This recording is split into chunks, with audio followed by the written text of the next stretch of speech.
சிறப்பு சிந்தனை உரை. இன்றைய சிந்தனை உரை மிக சிறப்பு மிக்கது. யாருக்கு?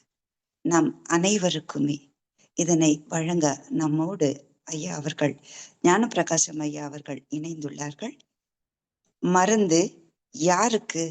உடலுக்கா மனதிற்கா என்றும் தலைப்பிலே தன்னுடைய சிந்தனை உரையை அருள்வதற்காக தமிழர் வேளாண்மை முன்னோடி தமிழ் மருத்துவர் திரு ஞானப்பிரகாசம் ஐயா அவர்களை மெய் என்பர்கள் அனைவரின் சார்பாகவும், தமிழ் ஆனந்த யோக அருட்தொண்டர்கள் அனைவரின் சார்பாகவும் வாழ்க வளமுடன் என்று வாழ்த்தி வரவேற்கிறோம்.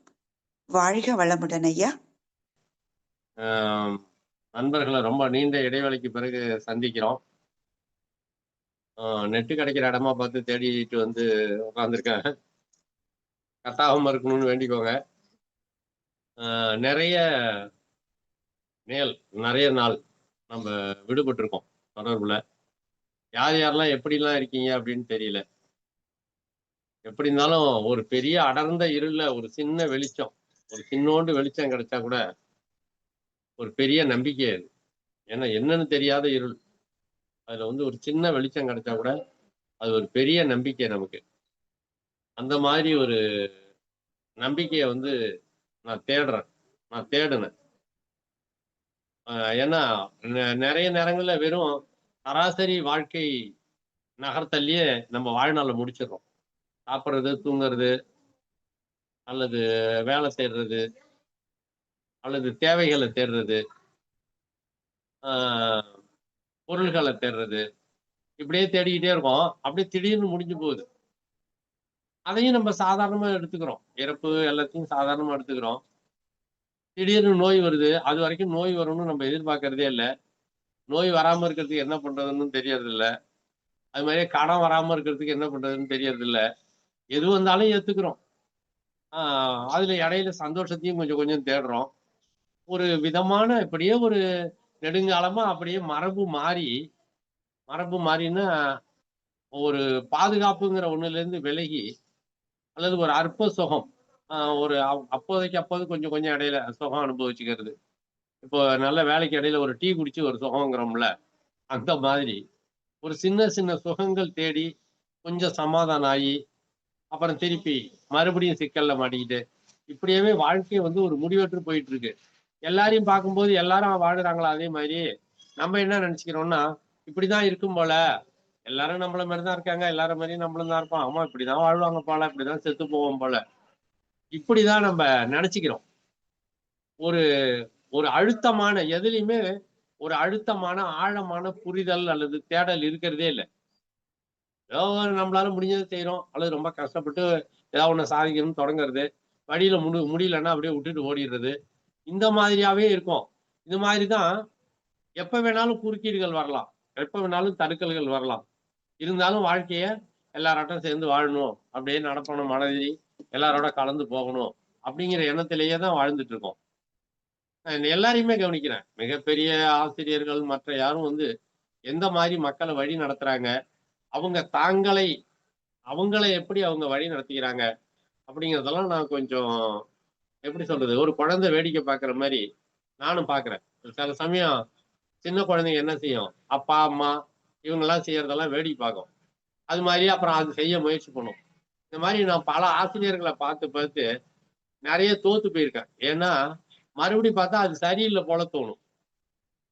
இந்த மாதிரி நிறைய நம்ம பணம் சேர்க்கறது, வீடு கட்டுறது, இன்னும் நிறைய சொல்லலாம்.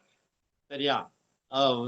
மருத்துவம் செஞ்சுக்கிறது, கல்வியில போறது, இதுதான் கல்வின்னு நம்பிட்டு படிக்கிறது, இப்படி எல்லாத்திலுமே ஒரு நிறைவற்ற ஒரு போக்குதான் தெரியுது. ஒரு நிறைவற்ற போக்குதான் தெரியுது. கடைசியில நான் தனிமையா சிந்திக்கிறேன், இது இப்படியே போய் தான் இந்த வாழ்க்கை முடியுமா? இது வரைக்கும் பேசாத பேச்சு இது உங்ககிட்ட. இந்த வாழ்க்கையினுடைய நோக்கம் தான் என்ன? உண்மையிலேயே பிறந்தது செத்து போறதுக்காக தானா? வெறும் சாப்பாடு மட்டும்தான் நோக்கமா? அந்த சாப்பாடே தப்பா போயிட்டு இருக்கு. அப்படியே சாப்பிட்டுட்டு சாப்பாடே கிடைச்சிட்டுனாலும் சாப்பிட்றதும் தூங்குறதும் அல்லது ஏதோ இந்த பூமியில தேடுறது, பூமியில சுகம்னு தர்றது, கொஞ்சம் தடுமாறி ஏதோ எல்லாரை விட முண்டி அடிச்சு ஏதோ கொஞ்சம் செஞ்சு சாதிச்சிடுறது. சாதிச்சு முடிச்சிட்டோம். ஒரு வீடு வாங்கிட்டோம், கார் வாங்கிட்டோம், என்னெல்லாம் தேவையோ அதெல்லாம் வாங்கிட்டோம். இந்த இடத்துல முடிஞ்சு போச்சா வாழ்க்கை? கண்ணுக்கு தெரியாத ஒரு நுண்ணிய துகள்ல இருந்து வெளிவந்த உடம்பு, அதுக்கப்புறம் கிடைச்ச அறிவு, அதுக்கப்புறம் கிடைச்ச தெளிவு, அதுக்கப்புறம் கண்ணுக்கு தெரியிற பூமி, அப்புறம் நான், நீ அப்படின்னு கண்ணுக்கு எதுக்க தெரியிற பொருள்கள், அப்புறம் தன்னை உணர்கின்ற அறிவு, இப்படி எல்லாம் வந்து திடீர்னு ஒரு நாள் ஒண்ணுமே இல்லாம அழிஞ்சு போறோமே, இதோட நோக்கம் என்ன? இது சராசரி மனிதர்களுக்கு வந்ததோ இல்லையோ, நிச்சயமா எனக்கு வந்தது. ஏன்னா மரணம்னு ஒண்ணு வரும்போது பயங்கர ஒண்ணு வருது இல்ல, எனக்கும் வந்தது. அப்பதான் இந்த உண்மையிலேயே தேடல் வந்தது. மரணத்தினுடைய அடிப்படை என்ன?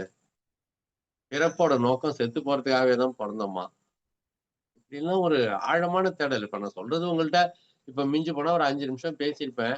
ஆனா இதுக்கு பின்னால எவ்வளவு காலம் எடுத்திருக்கும், எவ்வளவு காலம் இந்த மன போராட்டங்கள் இருந்திருக்கும் அப்படின்னு யோசிச்சு பாருங்களேன்.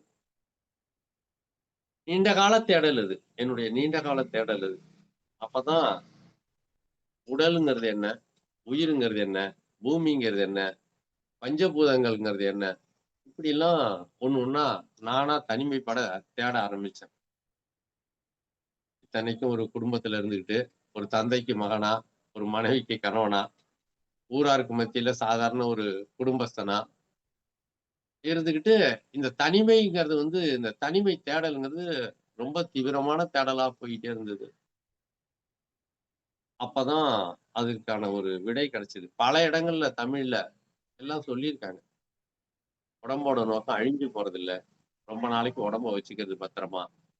உடம்ப பத்திரமா வச்சுட்டு வாழறதுக்காக தான் நம்ம பிறந்தே இருக்கோம். இந்த உடம்பு கிடைத்தற்கு அரியது. இது மாரி இன்னொரு தடவ ஒரு உடம்பு கிடைக்கவே கிடைக்காது. இப்படி. இந்த உடம்போட பெரிய அதிசயம் என்னன்னு கேட்டீங்கன்னா, ஒரு பொருள் கெட்டு போச்சுன்னா, அந்த பொருள புதுப்பிக்கணும். ஒரு வண்டியே வச்சுக்கோங்களேன். ஒரு வண்டியில ஒரு டயர் வந்து வீணா போச்சுன்னா, அந்த டயர் வேற டயர் மாத்தணும். ஒரு பஞ்சர் ஆச்சுன்னா, அந்த பஞ்சர வந்து நம்ம வந்து ஒட்டணும். இல்லாட்டா வண்டி ஓடாது. ஏன்னா நம்ம உடம்புல ஒரு சின்னதா ஒரு கிழிசல் வருதுன்னு வச்சுக்கோங்களேன். அதுக்கு நீங்க தையலே போட வேணாம். உடனே அந்த இடத்துல ரத்தம் பீறிட்டு வரும். மறுபடியும் கொஞ்ச நேரம் கழிச்சு ரத்தம் வர்றது தானாவே நின்னுடும். அப்புறம் அந்த இடம் ஒண்ணு சேர்ந்துரும். அப்புறம் உண்மையிலேயே நம்ம உடம்பு அந்த இடத்துல ஒரு தையல் போடும். தையல் போடுறதுக்கு பயன்படுத்தின பொருளே நம்ம உடம்பு தான். கொஞ்ச நாள் கழிச்சு பார்த்தீங்கன்னா, கருப்பா கோடாகி அந்த பொருள் பிரிஞ்சு கீழ விழுந்துரும் தோல் மாரி வேண்டான்னு. தையல் போட பயன்படுத்துனது நம்ம உடம்பு. தையல் போட்டதும் நம்ம உடம்புல உள்ள பொருள் தான். பயன்படுத்தின பொருளும் அதுதான். வேணான்னு உடம்பே பிரிச்சு தூக்கி எறிஞ்சிடுது. மறுபடியும் அது மூடிக்குது. மறுபடியும் ஒண்ணா சேர்ந்து அங்கலாம் ரத்தம் ஓடிடுது. நெறைய விஷயங்கள் வந்து உடம்புல வந்து புதுப்பிக்கப்படுது. ஏங்க? சளி பிடிச்சா சரியாயிடுது. ஒரு வயித்து வலி இருந்ததுன்னா சரியாயிடுது. கண்ணுல தூசி விழுந்தா எடுத்துக்குது. இந்த உடம்பு தான் மிகப்பெரிய அதிசயம். இந்த உடம்பு தான் மிகப்பெரிய அதிசயம். இந்த உடம்புங்கிற ஒண்ணு இல்லாம நான் உங்கள்ட்ட பேச முடியுமா பாருங்க ஆவியா வந்து? செத்து போனவங்கலாம் ஆவியா வந்து நம்மள்ட்ட எங்கேயாவது பேசுறாங்களா? நான் பொறக்கலன்னா உங்கள்ட்ட பேசியிருக்க முடியுமா? எவ்வளவு பெரிய அதிசயம். ஒவ்வொருத்தருக்கும் உங்களுக்கும் உங்க உடம்பு அப்படிதான். ஆனா இத நம்ம அதிசயமா நெனைச்சதே இல்ல. ரொம்ப சாதாரணமா நெனைக்கிறோம். இந்த சாதாரணம் திடீர்னு அழிஞ்சு போகும்போது தான், எவ்வளவு பெரிய அதிசயம் வாழ்க்கை அப்படிங்கிறது தெரிஞ்சுது. அழிஞ்சு போன பிறகு மறுபடியும் இனிமே வருமா? வரவே வராது. அது எதன் அடிப்படையில வருது? நான் ஏற்கனவே பேசியிருக்கிறேன். இத எவ்வளவு பேர் காதுல வாங்கி ஞாபகத்துல வச்சிருப்பீங்கன்னு தெரியல. நான் நெறைய தடவ சொல்லியிருக்கேன். நான் பேசுறத ஒரே ஒரு தடவ காதுல வாங்கிட்டு, அதோட முடிச்சுட்டு போனீங்கன்னா, உங்களுக்கு சரியா புரியாது. 2, 3 தடவையாவது நீங்க கேட்டீங்கன்னா தான் புரியும். அப்படின்னு நான் நெறைய தடவ சொல்லியிருக்கேன். அ இந்த உடம்பு எப்படி படுகிறது, எப்படி செயல்படுகிறது? இப்ப நான் மனசுல ஒரு வீடு கட்டணும்னு நெனைக்கிறேன். உடனே கஷ்டப்பட்டு உழைக்கிறேன். வீடு கட்டிர்றேன். ஒரு கார் வாங்கணும்னு நெனைக்கிறேன். கார் வாங்கிர்றேன். எல்லாத்துக்கும் இந்த உடம்பால தான் நான் செய்ய வேண்டியதா இருக்கு. மனசுல நெனைக்கிறேன். ஆனா செய்யறதெல்லாம் உடம்புங்க. இடையில தலைப்ப விட்டுட்டேனோ! தலைப்புலதான் போயிட்டு இருக்கோம். ஆனா தலைப்பை உங்களுக்கு நான் ஞாபகப்படுத்துறேன். யாருக்காவது தலைப்பு ஞாபகம் இருக்கா?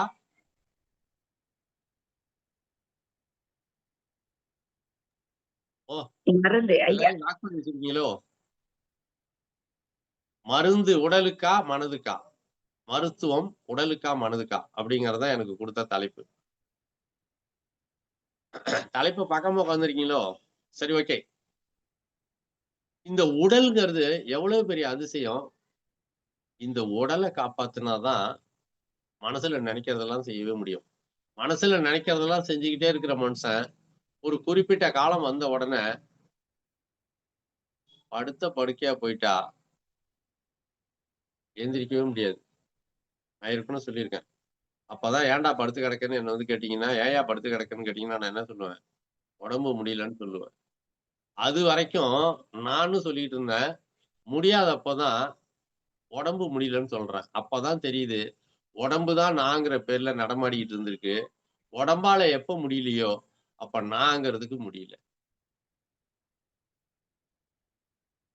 உடம்பு தாங்க கதாநாயகன். மனசு நினைக்கும் ஏஞ்சி போனா ஏதாவது செய்யலாம் அப்படின்னு. மனசால முடியாது. அப்போ அந்த மனசை சரி பண்ணணும்னு நினைச்சத மனசை செய்ய வைக்கணும்னா உடம்புக்கு தான் மருத்துவம். நான் அந்த இடத்துல முடிக்கிறேன் அத. மனநோயாளிகளுக்கு மருத்துவம் உடல்ல இருக்கு.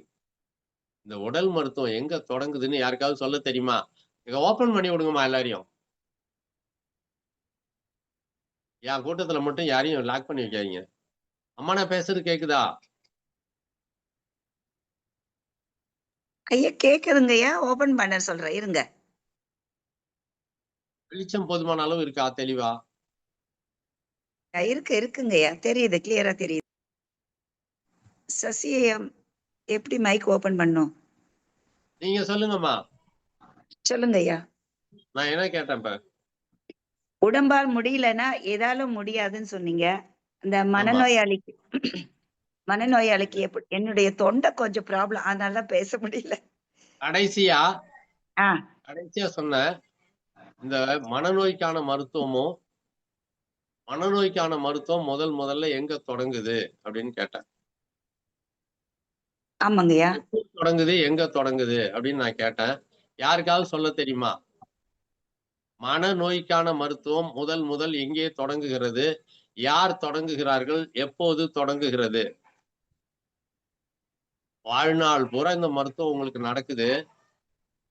யாருமே இதுக்கு விடை சொல்ல மாட்டேங்கிறீங்க. கோகோஸ்ட் யாரா சொல்லுங்கம்மா. எல்லாருக்கும் அன்மியூட் பண்ணிட்டோமா? தப்பா இருந்தானா ரைட்டா இருந்தாங்க. பிறக்கும் போது எதோ தெரிஞ்சுட்டு பிறந்தோம். நானும் எல்லாம் தெரிஞ்சது கிடையாது. யார் வேணாலும் டச் பண்ணி பேசலாம். செல்வி அம்மா, சாந்தி அம்மா. நானே பேசுறவா? சொல்லுங்க ஐயா. முதல் இந்த மருத்துவம் ஒரு தாயால் தொடங்கப்படுகிறது. ஒரு குழந்தையினுடைய அழுகையை சமாதானப்படுத்துவதற்காக பால் ஊட்டுகின்ற தாய் ஒரு குழந்தையின் உடலை தன்னுடைய கைகளால் தொட்டு, உணர்ச்சி என்பது என்னவென்று தெரியாத குழந்தை, எதுவும் அறியாத குழந்தை, மிக மெதுவாக தொட்டு இழுத்து தன்னுடைய உடலோடு அணைத்து தன்னுடைய உடலில் இருந்து வெப்பத்தை வெளிப்படுத்தி, அதுதாங்க முதல் மருத்துவமே. குழந்தை கத்துனா பால் கொடுத்தா குழந்தைக்கு அடங்கிருது. அந்த குழந்தைக்கு என்ன தெரியும்? அது பசிச்சு பால் கேட்டுதா? இல்ல. ஆனா அந்த குழந்தைய சமாதானப்படுத்துறது என்ன எப்படி? அந்த அழுகையை நிறுத்துறது எப்படி? அதுவே மனநோய் தானங்க.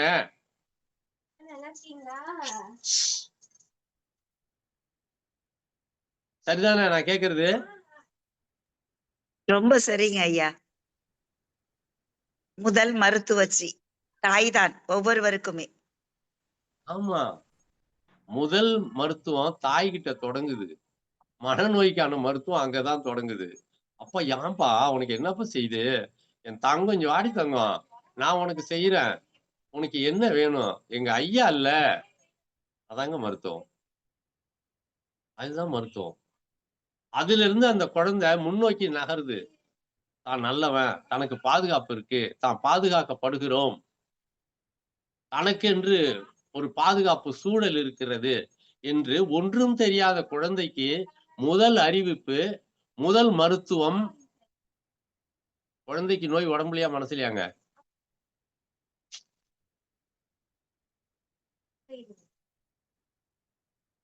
குழந்தைக்கு நோய் மனசுலயா உடம்புலயா சொல்லுங்க? மனதில் தாங்கய்யா, உடல்ல வரல. அப்பதான் மனசு, அருமை. அப்பதான் கேக்குது. குழந்தைக்கு நோய் வந்து மனசுலதான் வருது. மருத்துவம் அம்மா எங்க செய்யறாங்க? உடம்பில் செய்றாங்க. அவ்வளவுதான். இதுக்கு எங்கேயும் போய் நீங்க யாரையும் கேட்கவே வேண்டாம். சரியா? எப்படிப்பட்ட ஒன்றிற்கும் மருத்துவம் உடல்ல தான் தொடங்கும். ஏன்னா உடல் தான் கதாநாயகன். அந்த மனசு பத்திரமா இயங்குறதுக்கே உடம்புன்னு ஒண்ணு இல்லைன்னா மனசு தனியா இயங்க முடியாது. உடம்புக்குள்ளதான் மனசு இயங்குது. இந்த அடிப்படை புரியணும். இந்த உடம்ப மிக சரியா வச்சுக்கிட்டா மனசே ஒழுங்கா வந்து உட்காரும். இதுதான் இன்னைக்கு கதையோட முடிவுரையே. இன்னைக்கு இந்த பேச்சை துவங்கினத்தோட நோக்கமே அதுதான். உடம்ப மிக சரியா வடிவமைச்சீங்கன்னா மனசு அமைதியா இருக்கும், அறிவு தெளிவா வேலை செய்யும். நல்ல உடம்பு மட்டும் இருக்குதுன்னு வச்சுக்கோங்க, மனசு உற்சாகமா இருக்கும். உடம்புக்கு நோய் வந்தா மனசு உற்சாகமா இருக்காது. நம்ம வேற ஒண்ணு சொல்லுவோம், மனசு உற்சாகமா இருந்தாலே உடம்பு அது போன போக்குல எல்லாம் வேலை செய்யும். மனசுல நினைச்சாதான் உடம்பே எழுந்திரிச்சு வேலை செய்யும். மனசுல உற்சாகம் இல்லைன்னா உடம்பு செய்யாது அப்படின்னு சொல்லுவாங்க. அது அப்படியே தப்பு. உண்மையில உடம்பால முடியலன்னா தான் மனசே சோம்பி போயிரும். உடம்பால முடியலன்னா தான் மனசு சோம்பி போயிரும். சில நேரம் பாருங்களேன், இந்த புள்ளையோல நீங்க டேய் போகாதடான்னு சொல்லுங்களேன், அவன் பாட்டுக்கு ஏஞ்சி லோன்னு வெயில்ல அலைவான். உடம்பு தயாரா இருக்கு அவனுக்கு.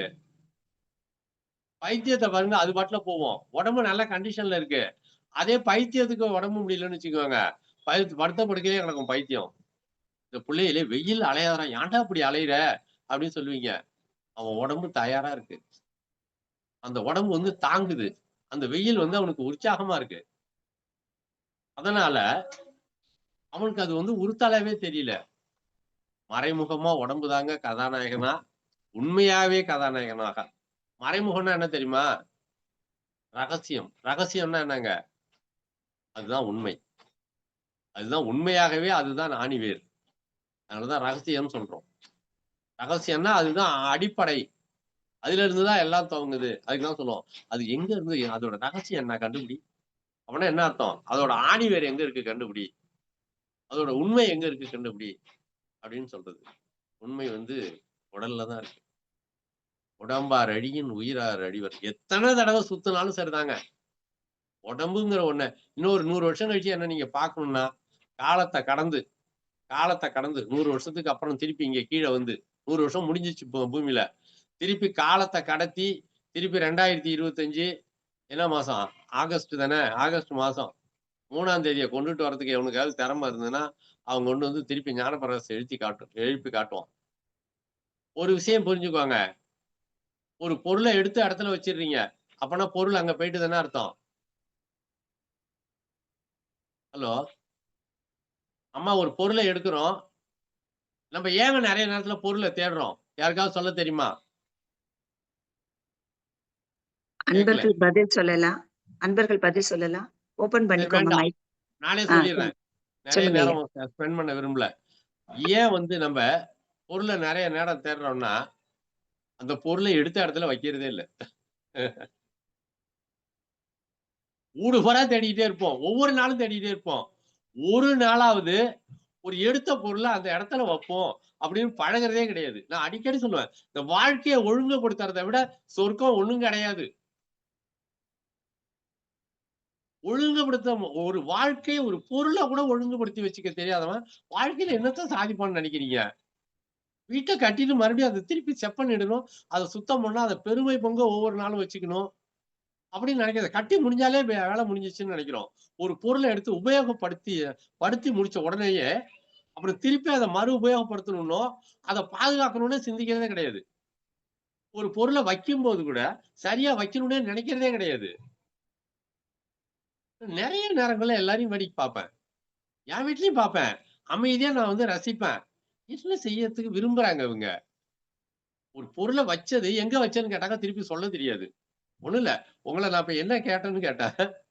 உங்களுக்கு சொல்ல தெரியல. ஏன்னா அடுத்து அடுத்து கடந்து போயிடுறோம் நம்ம. இதே மாரி வாழ்க்கையில ஒவ்வொரு வினாடியும் சரியா பயன்படுத்தாமலே அப்படியே விட்டுட்டு ஓடிடுறோம். ஆச்சரியமா இருக்கும் எனக்கு. சரியா பயன்படுத்தியிருக்கோமா? சரிபார்க்காத சொல்லு, சரிபார்க்காத வேலை, எல்லாமே தப்பு. எதிர்காலத்த இருட்டாக்கிடும். இன்னைக்கு எழுதி வச்சுக்கோங்க. நாளைக்கு என் ஸ்டேட்டஸ்லயே இதுதான் போடப் போறேன். WhatsAppல ஸ்டேட்டஸ் போடுறேன் சின்னதா 2 வரி. எதிர்காலத்த எது இருட்டாக்கும்னா, சரி செய்யப்படாத சொற்கள், பேசின சொற்கள். அதே போல சரி செய்யப்படாத வேலை, நிகழ்வுகள். இன்னைக்கு காலையில இருந்து சாயந்தரம் வரைக்கும் என்னென்னவோ செஞ்சிருப்போம். நான் ஏற்கனவே சொல்லி தான் குடுத்துருக்கேன் உங்களுக்கு. இரவுல உட்கார்ந்து கண்டிப்பா யோசிக்கணும்.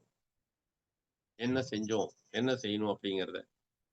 எடுத்த இடத்துல பொருள வச்சா தேட வேண்டிய அவசியம் இருக்காதுன்னு சொன்னேன்.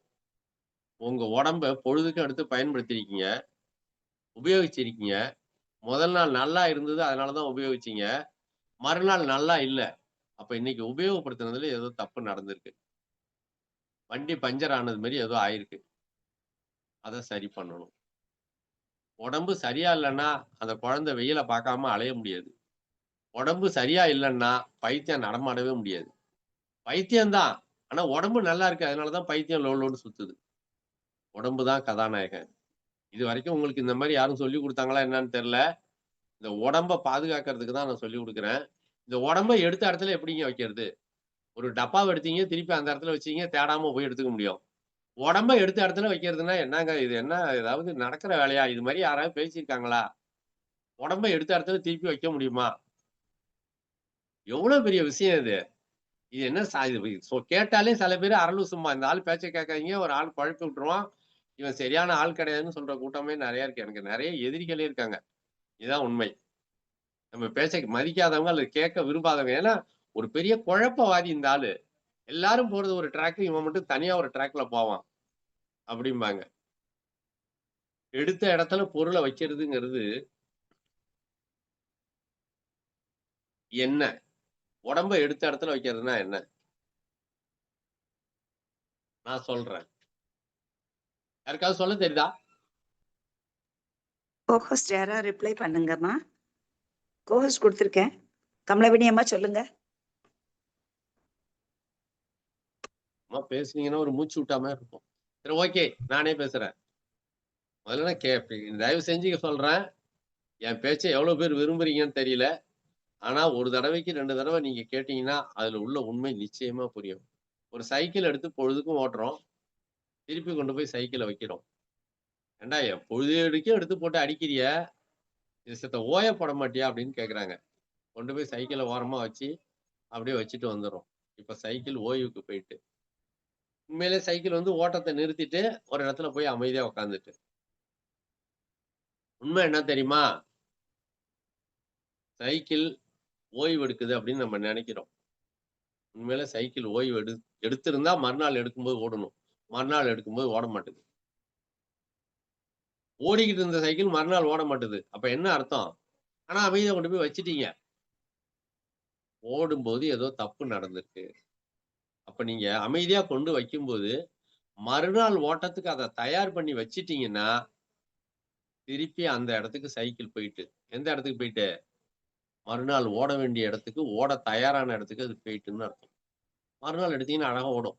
எண்ணெய் போட்டு, அல்லது வண்டியா இருந்தா பெட்ரோல் ஊத்தி, லைட்டு கீட்டெல்லாம் தொடச்சு, ஒயர் கனெக்ஷன்லாம் சரி பண்ணி, ஒரு தட்டுனா ஸ்பார்க் ஆகுற மாரி எல்லாத்தையும் வச்சு, தயார் நிலையில வச்சுட்டு போய் படுத்தீங்கன்னா, அது ஓய்வு. ஓய்வு எடுத்தா என்ன அர்த்தம்? மறுநாள் ஓடணும். சாதாரணமா என்ன சொல்றோம்? கொஞ்சம் ரெஸ்ட் எடுத்துட்டு வரேன். அப்பதான் என்னால செய்ய முடியும். அப்போ வந்து நம்ம அறிவுக்கு தெரியுது, நம்ம ஆற்றலை புதுப்பித்துக் கொள்ள வேண்டும். மறுபடியும் எனர்ஜிய உருவாக்கிக்கணும். ஆற்றல உருவாக்கிக்கணும் உடம்புக்குன்னு தெரியுது. ஆனா, உடம்பு நோய்வாய்ப்படுற அளவுக்கு போகும்போது, அந்த நோயிலிருந்து உடம்ப மீட்கிறது எப்படி? அல்லது நோயே வராம உடம்ப ஒவ்வொரு நாளும் புதுப்பிக்கிறது எப்படி? அப்படின்னு நம்மளுக்கு தெரியவே மாட்டேங்குது. இத பத்தி யாரும் சிந்திக்கிறதே இல்ல. எந்த ஆசிரியரும் சொல்லிக் குடுக்கிறதே இல்ல. ஒவ்வொரு நாளும் இரவுல நான் சொன்னேன் பார்த்தீங்களா? அதுதான் உடல மீட்கிற வழி. எப்பல்லாம் ஒரு கத்தி இரும்பால் செய்யப்பட்ட கத்தி, இரும்பால செய்யப்பட்டிருக்குன்னா என்ன அர்த்தம்? இரும்போட துகள்களால செய்யப்பட்டிருக்கு. செம்பால செய்யப்பட்ட கத்தின்னா அர்த்தம்? செம்பு துகள்களால செய்யப்பட்டிருக்கு. தங்க கத்தின்னா என்ன அர்த்தம்? தங்க துகள்களால செய்யப்பட்டிருக்கு. நம்ம இரும்பு எடுத்துக்கலாம் இப்ப. இரும்பால செய்யப்பட்ட கத்தி எப்பல்லாம் அமைதியா அப்படியே ஒரு ஓரத்துல வச்சிடுறீங்களோ, அப்பல்லாம் அது குளிர்ச்சி ஆயிரும். தேய்ச்சுக்கிட்டே இருந்தீங்கன்னா சூடாயிரும் கத்திய. அதெல்லாம் வேலை செஞ்சு பாருங்க சூடாகும் பொருள். சைக்கிள ஓட்டி பாருங்க சூடாகும். எல்லாமே ஓடுனா வெப்ப ஆற்றல் வெளிப்படும். அப்படியே போட்டீங்கன்னா கொஞ்ச நாள்ல கொஞ்சம் கொஞ்சமா குளிர்ச்சி அடைஞ்சு, கொஞ்சம் கொஞ்சமா துரு பிடிக்க ஆரம்பிச்சு, துகள்களாய் சிதைந்து விடும். அதாவது துருவாயிடும். இரும்பு அப்படியே கொஞ்சம் கொஞ்சமா துருவாயி தட்டுனீங்கன்னா பொல பொலன்னு கொட்டிடும். அந்த கத்தி திருப்பி புதுசா ஆவணும்னா, திருப்பி அது நெருப்புகிட்ட தான் போணும். கொஞ்சம் கொஞ்சமா அதுல உள்ள குளிர்ச்சி எல்லாம் வெளியேறி, முழுசா அது வெப்பத்த வாங்கி, வாங்கி, வாங்கி, வாங்கி கடத்தும்போது தான், மறுபடி சிதைந்து போக தயாராக இருந்த அந்த துகள்கள், இரும்பு துகள்கள், இரும்பினுடைய மூலக்கூறுகள், அணுக்கூறுகள் எல்லாம் ஒண்ணு சேர்ந்து, ஒவ்வொன்னுக்கும் தனி அயனி. அதுக்குள்ள தனி எலக்ட்ரான், புரோட்டான், நியூட்ரான்லாம் உண்டு. ஒவ்வொன்னுக்கும் மாஸ் உண்டு, அணு எடை உண்டு, அணு எண் உண்டு.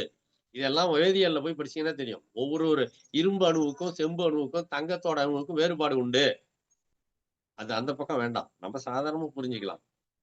சராசரி மனுஷனுக்கு புரியிற மாரி சொல்லிக் குடுக்கிறது தாங்க அறிவியலு.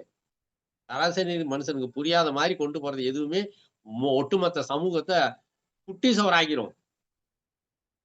அந்த மாரி தான் நீர உருவாக்க முடியாது. மனுஷனுக்கு உடம்போட ஆரோக்கியத்த கொண்டுட்டு வர முடியாது. அப்பயே எழுதனான். மருந்தென வேண்டாவாம்னு எழுதனான்.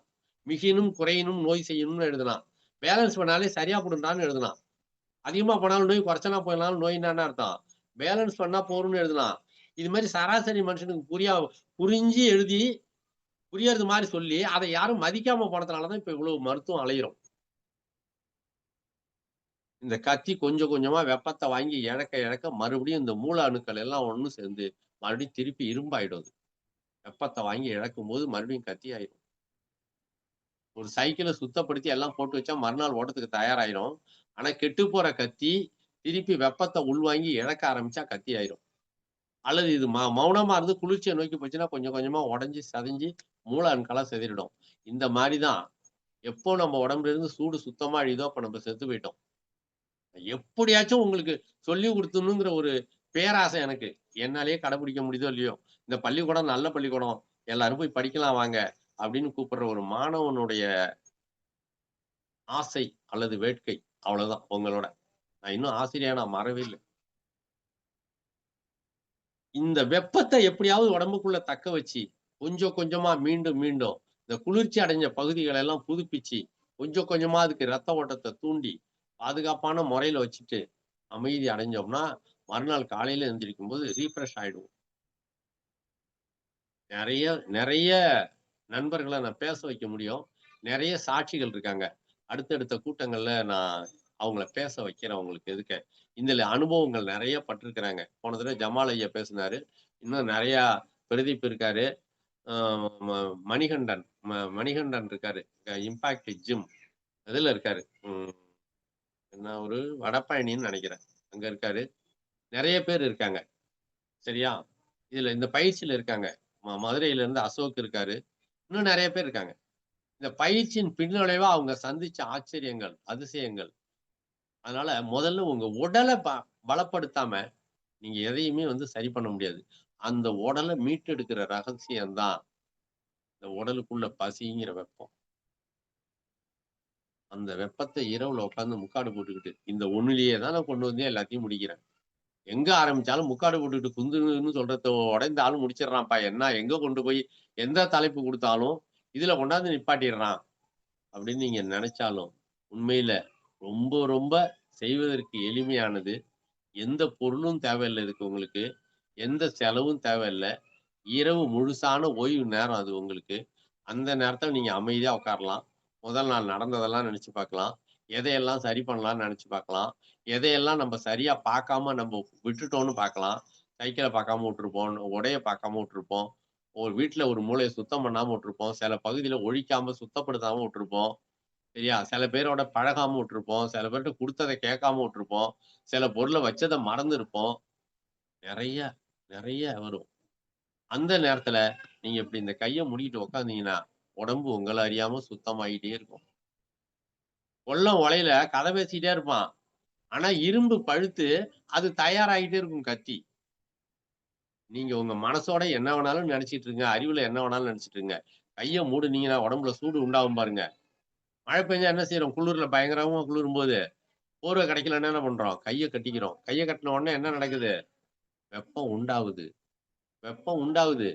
கைய கட்டாம நின்னு பாருங்களேன். பல்லு கட்டி செத்துருவோம் நம்ம குளிர்ல. அப்படியே இறுக்கி நம்ம உடம்ப நம்மளே கட்டும்போது, வெப்பம் பாதுகாக்கப்படுது. முதல் தடவையாக வெப்பம் விரயமாவது தடுக்கப்படுகிறது.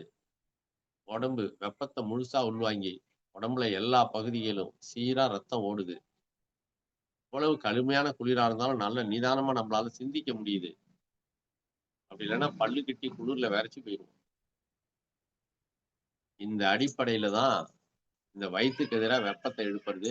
வெற்றுக்குடல், வெற்று பகுதியில வெப்பத்த எழுப்பி கொஞ்சம் கொஞ்சமா மேல் நோக்கி நகர்த்துறோம். சரியா? இந்த மாதிரி இந்த பயிற்சிய தொடர்ந்து செஞ்சீங்கன்னா, ஒரு மிகப்பெரிய ஆச்சரியம். ஆனா என்ன ஒரு விஷயம்னா, நம்ம தமிழ் ஆனந்த யோகத்துல யாரும் செஞ்சு, இதுல மாறுதல்களை நான் பார்த்தேன் அப்படின்னும், உடல்ல உண்மையிலே என்னுடைய பல நீண்ட நாட்களாக இருந்த நோய்களிலிருந்து நான் சிறிது சிறிதாக வெளியேறி இருக்கிறேன் அப்படின்னும் நான் கேள்விப்பட்டதில்ல. உண்மையில நான் பெரிய அதிசயமாவும், ஆச்சரியமாவும் நெனச்சது, உடல் தன்னை மீட்டுக்குது. புண் ஏற்பட்டா ஆத்திக்குது. உலகத்துல இந்த உடல கண்டுபிடிச்சவன் எவ்வளோ பெரிய அறிவாளி. மித்த எல்லா பொருளும் தன்னை புதுப்பிக்கணும்னா அதுக்கு உதவி தேவைப்படுது. உடல் மட்டும் தன்னை புதுப்பிச்சுக்க உதவியே தேவையில்ல. அது தானே தன்னை சீர் பண்ணிக்குது. அதுக்கு நம்ம இடையூறா இல்லாம இருந்தா போறோம். அல்லது அதுக்கு துணையா இருந்தா ரொம்ப வேகமா சீர் பண்ணிக்குது. இது மாரி ஒரு பொருள கண்டுபிடிக்க முடியுமா? ஒரு பொருள உருப்பையா மாத்தி வச்சு மருத்துவம்னு பேசிட்டு இருக்காங்க. ஆனா நம்ம உடம்பு எப்படி படைக்கப்பட்டிருக்குன்னா, நம்ம உடலு கொஞ்சம் உதவி செஞ்சீங்கன்னா, அது உடனே தன்னை புதுப்பிச்சுக்குது. மூல சூடு சரியா போயிடுது. வெட்ட சூடு சரியா போயிடுது. மூளை காய்ச்சல் சரியா போயிடுது. காய்ச்சல் சரியா போயிடுது. ஜன்னி சரியா போயிடுது. திருப்பி உடம்பு உடம்பாகிக்குது. இது ஒரு அதிசயம்னு யாரும் நெனச்சதே இல்ல. எப்படி மக்கள் எல்லாத்தையும் ரொம்ப சாதாரணமா பாஸ் பண்ணி போறாங்க அப்படியே கடந்து. அப்படின்னு நான் நெனச்சு பார்த்து மக்கள பார்த்து நான் பயந்துருக்கேன் ஒரு பக்கம். ஒரு குழந்தை பொறக்கும்போது அதிசயம் மாரி தெரியுது. குழந்தை பொறக்கலன்னா அதிசயமா தெரியுது. பொறந்ததுக்கு அப்புறம் அத பாதுகாப்பாவும், பத்திரமாவும், பெருமையாவும் அத வழி நடத்தணும்னு தெரியறதே இல்ல. சட்டா வாங்குற வரைக்கும் தாங்க பெருமை. வாங்குனதும் மொத நாள் போட்டு கழட்டும்போதே கழட்டி தூக்கி உள்ள எறிஞ்சிடுறது. நம்ப நெறைய வாழ்க்கையில இழந்தது, பொருள்களின் வழியாக வாழ்க்கையை அழிக்கவே கற்றிருக்கிறோம். வாழ்க்கைய நல்லா செம்மையா வாழ கத்துக்கவே இல்ல. அதிலும் குறிப்பா அந்த உடம்பையும், உயிரும் நோய் இல்லாம காப்பாத்திட்டா, உடம்பு திருப்பி தான் பழைய இடத்துக்கு போகும். இந்த வழியா போய் தான் காலத்தை கடந்து உடலை கொண்டு போக முடியும். எங்க இருந்து வந்தோம்? எந்த வீட்டில இருந்து வந்தோம்? அப்பாங்கிற வீட்ல இருந்து நம்ம வெளியில வந்தோம். அதுதான் உண்மையான வீடு நமக்கு. அதுதான் நமக்கு பாதுகாக்கப்பட்ட வீடு. நம்ம இந்த பக்கம் போறோம். என்னன்னு தெரியாத இருட்டுல போறோம். உண்மையில அப்பா உடம்புல இருந்து இந்த உடல வாங்கணும். ஆட்டுக்குட்டி உடம்புல இருந்து வாங்கல. ஆட்டு உடம்புல இருந்து வரல. ஒரு ஆண் ஒரு ஒரு அதாவது ஒரு மனித உடலிலிருந்து இந்த உடல் உருவாக்கப்பட்டிருக்கிறது. அப்ப இது அங்க தான் பாதுகாக்கப்பட்டிருக்கிறது. அப்படியே இந்த உடலுக்கு வருகின்ற நோய்களை எல்லாம் நீக்குகின்ற ஒரு குற்றம் குறைய பிறவி குறையே இருந்தா கூட நீக்கக்கூடிய ஆற்றல் எங்க இருக்குன்னு கேட்டீங்கன்னா, பசியில தான் இருக்கு. பொங்கு பல சமயமெனும் நதிகள் எல்லாம் புகுந்து கலந்திட நிறைவாய் பொங்கி ஓங்கும் கங்குகரை காணாத கடலே! எங்கும் கண்ணாகக் காண்கின்ற கதியே! அன்பர் தங்க நிழல் பரப்பி மயன் சோடையெல்லாம் தணிக்கும் தருவே! மயன்னா யாரு? தேவ உலகத்தை சிருஷ்டி செய்கின்றவன். எல்லா உலகங்களையும் உருவாக்குகின்றவன், இயக்குகின்றவன். சரிங்களா? அந்த அந்த உலகங்களை, அதில் ஏற்படுகின்ற குற்றங்களை களைந்து சீர் செய்கின்ற ஒருவனாக கடவுளை சொல்லுகின்றான். கடவுளை சொல்லுகிறார் ராமலிங்கம்.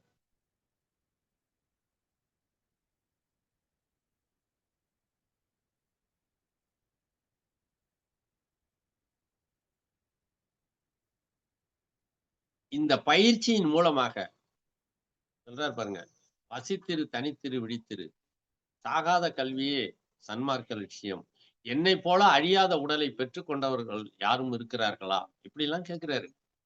ஒரு 150 160 வருஷத்துக்கு முன்ன ஒரு தனி மனுஷனா அப்படியே லோன்னு அலைஞ்சிருக்கிறாரு முக்காட்டை போட்டுக்கிட்டு. உடம்ப பாதுகாப்பா வச்சுக்கணும், உடம்புல இருந்து சூடு அழிஞ்சிடக்கூடாது, நம்ம குளிர்னா போர்வை போட்டு பொத்திக்கிறோம். அந்த ஆளு இரவு பகல் எந்த நேரமும் போர்வை போட்டு மூடிக்கிட்டு அந்த கையை வயிற்றுக்கு நேரா வஞ்சுக்கிட்டே அலைஞ்சிருக்காப்புல. கொஞ்சம் கொஞ்சமாக இறந்து போன பின்பு கொளுத்தி நெருப்போடு கலந்து கொள்கின்ற இந்த உடலை உயிரோடு சுகமாக நாம் வெயில் காய்வது போல, பனிக்கு வெயில் காய்வது போல, குளிருக்கு வெப்பம் ஊட்டி நெருப்பை ஊட்டி காய்வது போல, இந்த உடலுக்குள்ளே வெப்பத்தை சிறிது சிறிதாக எழுப்பி அந்த வெப்பத்திலேயே தன்னுடைய உடலை முழுவதுமாக காய வைத்து, இதுதாங்க காய கல்பம். உடம்ப காய வச்சுக்கிட்டுன்னு அழியாத பொருளாயிடும். கர்ப்ப காலம் அழியாமல் இருக்கும். காயகல்பம்னா உடம்ப காப்பாத்துறதுன்னு எல்லாருக்கும் தெரியும். உடம்ப காய வைக்கிறதுக்கு பேர் தான் காயகல்பம். அந்த பயிற்சியை தான் நான் சொல்லிக் கொடுக்குறேன். நீங்க படிச்ச பயிற்சி எல்லாம் வேற. நான் வந்து கையை மூடிக்கிட்டு முக்காடு போட்டு உட்காருங்க. உடம்பு உள்ள இருந்து வெப்பம் எழும்பும். அந்த வெப்பம் தேவையில்லாத கழிவுகள் எல்லாம் வெளியேற்றும். உடலை உலோக நிலைக்கு கொண்டு செல்லும். எளிதில் அழியாத நிலைக்கு கொண்டு செல்லும். நோய்களை எல்லாம் விளக்க கற்றுக்கொள்ளும் அப்படின்னு நம்ம சொல்லி கொடுக்குறோம். ஆக மறுபடியும் ஆரம்பிச்ச இடத்துல கொண்டு வந்து நிறுத்துறோம். உடல் தான் கதாநாயகன். மனசு சரியில்லைன்னாலும் நீங்க இந்த அதுல வந்து நான் வந்து இன்னமும் வந்து பொம்பளை பிள்ளைகளை வந்து ரொம்ப பெருமையா நினைப்பேன். எனக்கு பொம்பளை பிள்ளைகள்னா ரொம்ப பிடிக்கும். ஏன்னு கேட்டீங்கன்னா, பெண்கள் வந்து எப்பவுமே உடலை பார்க்கறதுலயே கவனமா இருப்பாங்க. அது அக்காவா இருக்கட்டும், அம்மாவா இருக்கட்டும், ஆயாவா இருக்கட்டும், அத்தையா இருக்கட்டும். பெண்கள் எல்லாருக்குமே அந்த உடலை பாதுகாக்க வேண்டும்ங்கிற அறிவே தான் இருக்கும். ஆண்களுக்கு தான் பிரச்சனைகள், வெளி உலக பிரச்சனைகள், வெளி உலக இது, அதை சந்திக்கணும், அதை தீர்க்கணும். உடம்ப பெருசாவே நினைக்க மாட்டாங்க ஆம்பளைங்க. ஆனா அவங்க உடனே தண்ணி குடுக்கட்டுமா? அப்படி வந்து நிழல்ல உட்காரு வந்துரு அப்படிம்பாங்க. நம்ம பிரச்சனையை நினைச்சிட்டு லோன்னு அலைஞ்சிட்டு இருப்போம். ஆனா பெண்கள் தான் இந்த உடலை பாதுகாக்க வேண்டும்ங்கிற அறிவே பெண்ணினத்துக்கு மட்டும்தான் உண்டு. கொலைகாரனா இருக்கட்டும், நல்லவனா இருக்கட்டும், கெட்டவனா இருக்கட்டும், கெட்டவனா இருக்கட்டும், அந்த உடலை பார்க்கணும், உடனே பதவி போய் பார்ப்பாங்க. ஏன்னா அவர்களிலிருந்து தான் அந்த உடலே உருவாக்கப்படுகிறது. அங்கிருந்துதான் அந்த மனதை சமாதானப்படுத்த முடிகிறது. உடலுக்கு செய்யும் சேவையில் மனது சமாதானம் அடைகிறது. அதனாலதான் ஒரு பெரிய மனுஷனை பார்த்தோம்னா நம்ம என்ன சொல்றோம்? கால்ல போய் விழுந்து கும்பிடு அப்படிம்போம். கால்ல என்னங்க இருக்கு? பெரிய மனுஷனுக்கு அறிவு இருக்கு. அவன் கால்ல போய் அவன் மேல தொட்டு கும்பிட்டாருன்னா, அந்த உடலை தாங்கி நிற்பதே அந்த பாதங்கள் தான். என்னால முடியல. ஏன் படுத்து கிடக்க? ஜுரம் அடிக்குது படுத்து கிடக்க. சரி ஜுரம் அடிச்சா நிக்க வேண்டியதுதானே?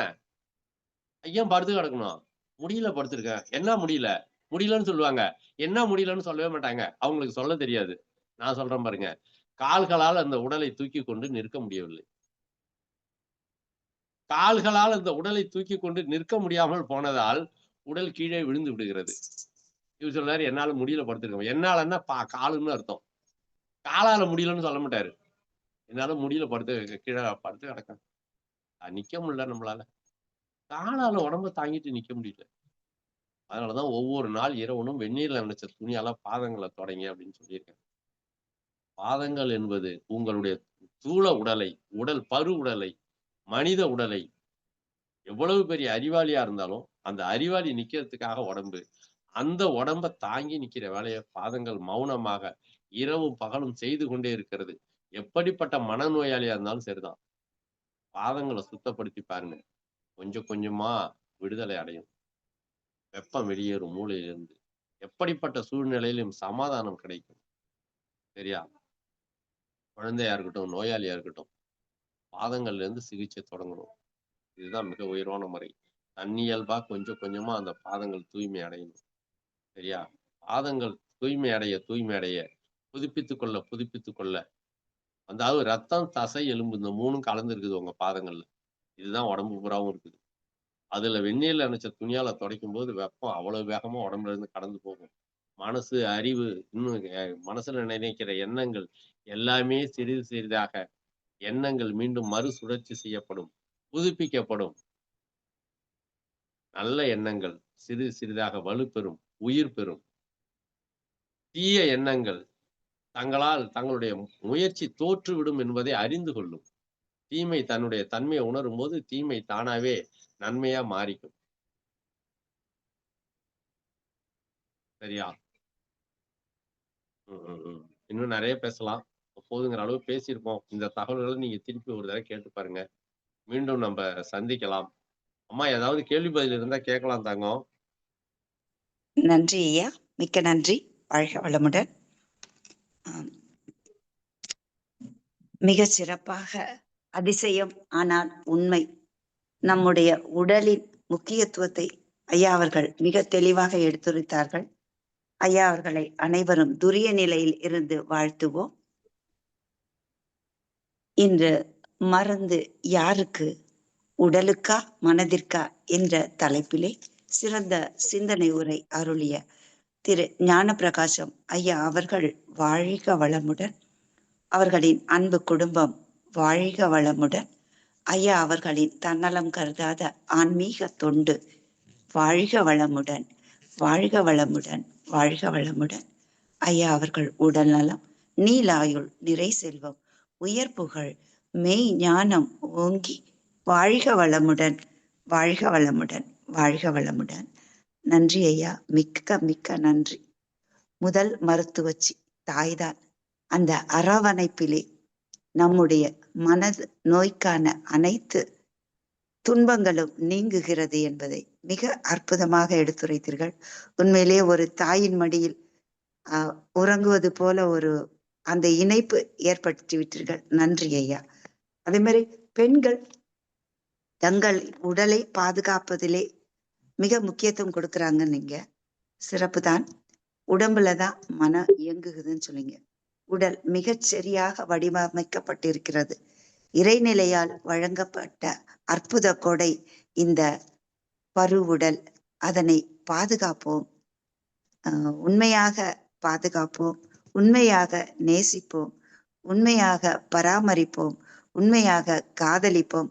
ஐயா அவர்கள் அடிக்கடி சொல்லக்கூடிய வார்த்தை, ஒரு ஸ்கூட்டரா இருந்தாலும் சைக்கிளா இருந்தாலும் அதை தொடச்சி மெயின்டைன் பண்ணுங்க சொல்றாங்க.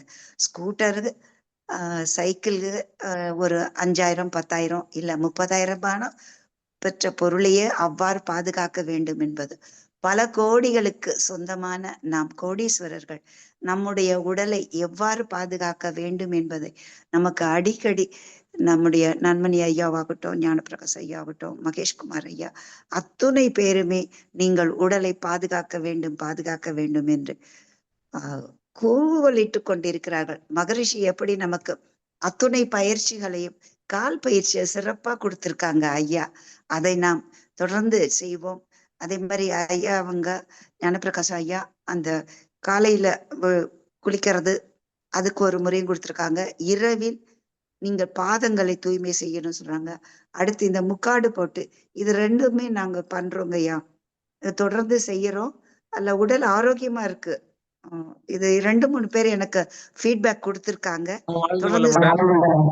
சொல்லுங்க ஐயா. அந்த நித்திய கடன் வந்து வெறும் சுடுதண்ணில நைட்டு துடைக்கிறது மட்டும் இல்ல, காலையில எழுந்து குளிர்ந்த நீர்ல குளிக்கிறது 5 மணிக்கு முன்னாடி சொல்லுவார் ஐயா. இந்த 3மே பண்றேன், நான் ஃபாலோ பண்றேன். ஐயாவுடைய இதுல 3 ஃபாலோ பண்றேன். அடிஷனலா 1 ஐயா அடிக்கடி சொல்லுவாங்க, தூய்மைன்றத அந்த இது வரிசையா சொல்லிடுவோம் அன்பர்களுக்கு. அதை காலையில எழுந்து குளிக்கிறது குளிர்ந்த நீரில, அப்புறமா எண்ணெய் தேய்ச்சி குளிக்கிறது. வாரத்துக்கு 2 நாட்கள் இல்லாட்டி 1 நாட்கள். ஒரு பெண்களுக்கு ஒரு நாள் சில குறிப்பிட்ட நாட்களும், ஆண்களுக்கு குறிப்பிட்ட நாட்களும் கொடுத்திருக்காரு. அது சனி ஆண்களுக்கு, வெள்ளி பெண்களுக்கு. அது இல்லாம இரவு படுக்க முன்னாடி சுடு தண்ணீர்ல காலு எல்லா இணைப்புகளை எல்லா ஜாயின்ட்ஸையும் துடைக்கணும்னு சொல்லுவாரு ஐயா. அந்த இணைப்பு லிங்க் இருக்கு, மறுபடியும் போடுறேன். மறுபடியும் கேட்டிருக்காங்க நித்திய கடன் சொல்லுங்கன்னு சொல்லிட்டு. போன தடவை நம்ம ஷேர் பண்ணோம், வாட்ஸ்அப் குரூப்ல ஷேர் பண்ணிடலாமா? குரூப்ல ஷேர் பண்றோம். இது ஃபாலோ பண்ணுங்க, ரொம்ப பர்ஃபெக்டா இருக்கு. அந்த நீருக்கான ஒரு தன்மை என்னன்னா, நம்மை தூய்மை செய்கிறது. அத நீங்க ரிலாக்ஸா இருக்கும்போது செய்யும்போது இன்னும் அதாவது 100%க்கும் மேலாக அது நம்மை தூய்மை செய்கிறது.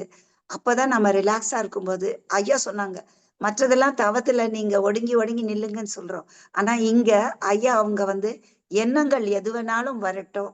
நீங்க உங்களுடைய அந்த முக்காடு போட்டு கைய கட்டி உட்காருங்க அப்படின்னு சொல்லும்போது, மிகச் சிறப்பாக நம்முடைய அந்த பழைய வினைகள் எல்லாம் கலைந்து புதிய தெம்பாக எழுந்திருப்போம்னு சொன்னாங்க. சோ அதற்கு நாம் முயற்சி செய்வோம். தொடர்ந்து உங்களுக்கு அந்த குரூப்ல ஷேர் பண்ணுவோம். கேள்வி கேட்க விரும்பும் அன்பர்கள் கைகளை உயர்த்தலாம். மோகன் ஒரு ஐயா ஒரு சின்ன விண்ணப்பமா, சொல்லுங்க மன்னிக்கணும். ஐயா. ஒரு தகவல். அதாவது இந்த எண்ணங்கள்ல இருந்து விடுபடுறது இருக்கு பாருங்க. அது ஒவ்வொருவரும் சுதந்திரமா விடுபடாம எண்ணம் வந்து விடுபடவே. மறுபடியும் புரிஞ்சுக்கோங்க. என்ன ஒருத்தன் வந்து ஏமாத்திட்டான்னு வைங்களேன். அந்த ஆமாங்க. ஏமாத்துனவன வந்து நான் மறக்கவே முடியாது. நான் உண்மையிலேயே வஞ்சிக்கப்பட்டிருக்கேன். அப்போ வந்து இந்த எண்ணங்கள்ல இருந்து விடுபடுறது வந்து அவ்வளவு லேசு இல்ல. நீ ஆமா. இப்ப கைய மூடிட்டு உட்கார்ந்தா எண்ணங்கள்ல இருந்து விடுபட்டுருவோம்னு சொல்றாங்கன்னு சொன்னீங்கல்ல. எண்ணங்கள ஆ, ஒடுக்குங்கன்னு சொன்னீங்கல்ல. இல்ல எண்ணங்கள ஒடுக்கவே கூடாது. நீங்க என்ன ஆமா. செய்யணும்? எண்ணங்களோட போராடணும் திருப்பி. அதாவது இதே மாரி உட்கார்ந்துக்கணும் இரவுல. இந்த மாரி செய்றாங்களே, இது வந்து நியாயமா? தர்மமா? உங்களுக்கு மனசாட்சின்னு ஒண்ணு இருக்கும். அதோட நீங்க ஏன் இப்படி பண்றாங்க? எதனால இப்படி பண்றாங்க? எண்ணங்கள அந்த போன திசையிலெல்லாம் போக விடணும். எண்ணங்கள் பல அப்பதான் சார் இடங்கள்ல அது போய் தேடும். எண்ணங்கள் ஆமா. உண்மையில பல இடங்கள்ல அப்படித்தான். தேடி தானாகவே விடையை கண்டுபிடிக்கும். அந்த விடை கொலை பண்ணிடலான்னு ஒரு விடையா வருதுன்னு வச்சுக்கங்களேன். கொலை ஆமா. பண்ணிடலான்னு விடையா வந்ததுன்னா, அது சரியா? தவறா? கொலை பண்றதுனால என்ன கிடைக்கும்? அடுத்ததா நம்ப சுய சிந்தனை அங்க போய் கிராஸ் பண்ணும். சுய ஆமா. அறிவு போய் அத வந்து மோதும். இப்ப கொஞ்சம் கொஞ்சமா, சிறிது சிறிதாக எண்ணங்கள் தங்களை தூய்மைப்படுத்திக் கொள்ள முயற்சிக்கும். தூய்மை அடையும். அதுதான் சொன்னேன். எப்படி அதுதான் வேணாலும் சொன்னேன். போகட்டும். என்ன அதனால எண்ணங்கள வந்து யாரும் வந்து மறைக்கக் கூடாது. ஆனால் எண்ணங்களோடு உரையாட வேண்டும். எண்ணங்கள தனியா வச்சுக்கணும். இது சரியா? மனம் போன போக்கெல்லாம் போக வேண்டாம். மாற்றானை உறவென்று நம்ப வேண்டாம். நெறைய சொல்லியிருக்கு தமிழ். சரியா? அத வந்து நம்ம வந்து எண்ணங்களோட பேசறதுக்கு அருமையான நேரம் இரவு நேரம். நீங்க உங்களுக்குள்ள தனியா. அது வந்து அதனால எண்ணங்களை எல்லாம் கூட இந்த நேரங்கள்ல நீங்க புடம்போடலாம். நன்றிம்மா. தொடருங்கம்மா. நன்றிங்கய்யா. அந்த மாரி ஃபாலோ பண்ணும்போது என்ன ஆகுன்னா, ஆட்டோமேட்டிக்கா தூக்கம் வந்துருதுங்கய்யா. அது ரொம்ப அருமை. சிறப்பு. சிறப்பு. ஆமா, அந்த தூக்கம் வருது பார்த்தீங்களா? அது வந்து ஆமா. மூளையினுடைய மிக அதிகமான சுமை அது. மூளையினுடைய ஆ, அதுக்கு மேல சிந்திக்க முடியாத சுமை. இதுவே ஒரு தீவிரமான ஒரு பிரச்சனைய நீங்க சிந்திக்கும்போது தூக்கமே வராது. இரவு பகலா ஆமா. இருக்கும். அப்ப இந்த மாரி வெறுமனே கைய மூடிட்டு உட்கார்ந்திருக்கும்போது, தூக்கம் வரும்போது, நீங்க என்ன செய்யலாம்? உங்களுக்கு பிடித்த அல்லது ஏதோ ஒன்றை பற்றி சிந்திச்சுக்கிட்டு, தூக்கம் வரும்போது தூங்கிடலாம். மறுபடியும் எந்திச்சு உட்கார்ந்து திருப்பி பயிற்சி பண்ணுங்க. கொஞ்ச நாள்ல கொஞ்சம் கொஞ்சமா பயிற்சி பண்ணும்போது, முழுசுமாக எல்லா எண்ணங்களும் வந்து போகும். எல்லா எண்ணங்களுக்கான விடைகள் வரும். எண்ணங்களே உண்ண வராததுனால தான் நீங்க தூங்குறீங்க. தப்பு இல்ல.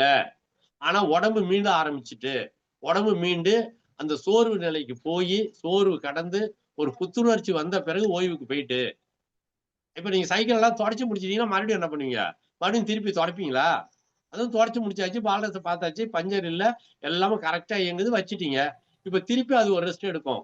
அது ஒரு உண்மையான ஓய்வு. அந்த நிச்சயமாங்க. ஓய்வு நிலைக்கு போனது திருப்பி நீங்க படுத்துருவீங்க.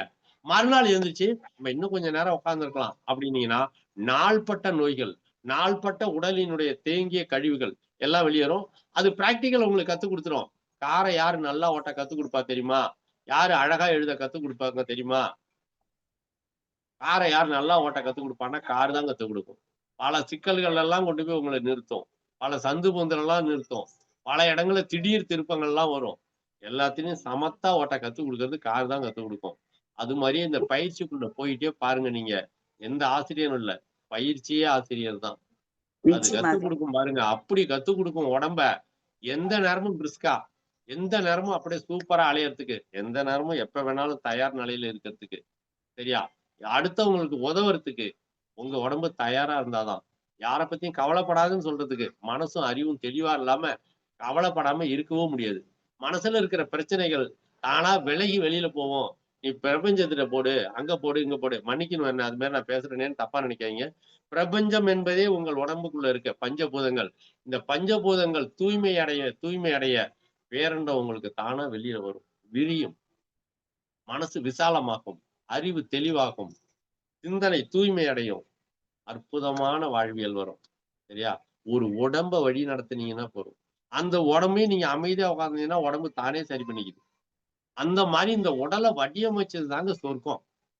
சொர்க்கம்னா மனுஷன் செத்து போனதுக்கு அப்புறம் எப்படிங்க வரும்? நீங்க அனுபவிக்காத ஒரு சொர்க்கம் எப்படிங்க? நீங்க அனுபவிச்சாதாங்க சொர்க்கம். செத்து போனதுக்கு அப்புறம் சொர்க்கம் வரும்னா அது வந்து நம்புறதுக்கு முடியுதா? அது கற்பனைங்க அது. என்னால ஒத்துக்கவும் முடியல. நான் செத்து போனதுக்கு அப்புறம் சொர்க்கம் வரும்னா, நான் அத அனுபவிக்கிறேன்னா இல்லையான்னு எனக்கும் தெரியாது, உங்களுக்கும் தெரியாது. ஆனா வரும்னு ஒரு பொய் நம்பிக்கைய தான் நான் வந்து நம்புறேன். தூக்கத்திலேயே எனக்கு என்ன தெரியல. செத்து போனதுக்கு அப்புறம் சொர்க்கத்த அனுபவிப்பேங்கிற வார்த்தைய சத்தியமா நான் ஒத்துக்க மாட்டேன். நான் அனுபவிச்சாதான் உண்மை. உண்மைதாங்கய்யா. 100% உண்மை. ஆமா. ஆ செத்து போனதுக்கு அப்புறம் சொர்க்கம் பயா. நான் உசுரோட இருக்கும்போது எனக்கு குடிக்க தண்ணி கிடைச்சா போதும். உசுரோட இருக்கும்போது கிடைக்கிற சுகம் தான் சுகம். உடம்போடையும் உயிரோடையும் அனுபவிக்காம, உடம்பு எங்க போகுதுன்னு தெரியல, உயிர் எங்க போகுதுன்னு தெரியல. அதுக்கப்புறம் நான் சொர்க்கத்த அனுபவிக்கிறேங்கிற. அது அது வந்து ஒரு ஒரு ஒரு பூச்சாண்டி காட்டி பிள்ளைங்கள மாத்துறது மாரி. சிந்தனைய மாத்தி விடுறது மாரி. அது வந்து சரியான வழிநடத்துதல் இல்லை. அப்படிங்கிறது என்னுடைய தாழ்மையான கருத்து. இது யாரும் எந்த ஆசிரியரையும் நான் புறக்கணிச்சதாவோ, எதுக்குறதாவோ தயவு செஞ்சு நினைக்க வேண்டாம். என்னுடைய தனிப்பட்ட கருத்தாவே நான் பதிவு செய்றேன் அத. சரியா? சரி நல்லதுங்கம்மா. மேற்கொண்டு நல்லது. போலாங்க. அனுபவங்கள் தான்ங்கய்யா ஆசிரியர். நமக்கு ஒரு 2 வீலர் ஆகட்டும், இல்ல நம்ம உடம்பு தான் ஒவ்வொரு முறையும் நமக்கு பல்வேறு பாடங்களை கற்றுக் குடுக்கிறது. உடம்பால முடியலன்னா எதுவுமே முடியாதுன்னு சொல்லியிருக்கீங்க. அதே மாரி மறைமுக கதாநாயகன். அதுதான் உண்மை ரகசியம். உண்மையிலேயே உடம்பார் அழியின் உயிரார் அழிவர் எல்லாருக்கும் நமக்கு தெரிஞ்சிருக்கு. 5000 வருஷத்துக்கு முன்னாடி இருந்துமே சொல்றாங்க. அது கேட்கிறோமே தவிர, இன்னமும் நாம நம்முடைய உடம்பை பாதுகாப்பதில்லை. தினமும் ஐயா சொல்ற மாரி தொடச்சு வைக்கிறோமா? இல்ல. மகரிஷியே சொல்லியிருக்காங்க. ஒரு இரவுல பாத்திரங்கள் எல்லாம் கிளீன் பண்ணி அந்த கிச்சனை தொடச்சு வச்சிருந்தாதான் மறுநாள் நாம் புதுசா அதை உபயோகப்படுத்த முடியும்.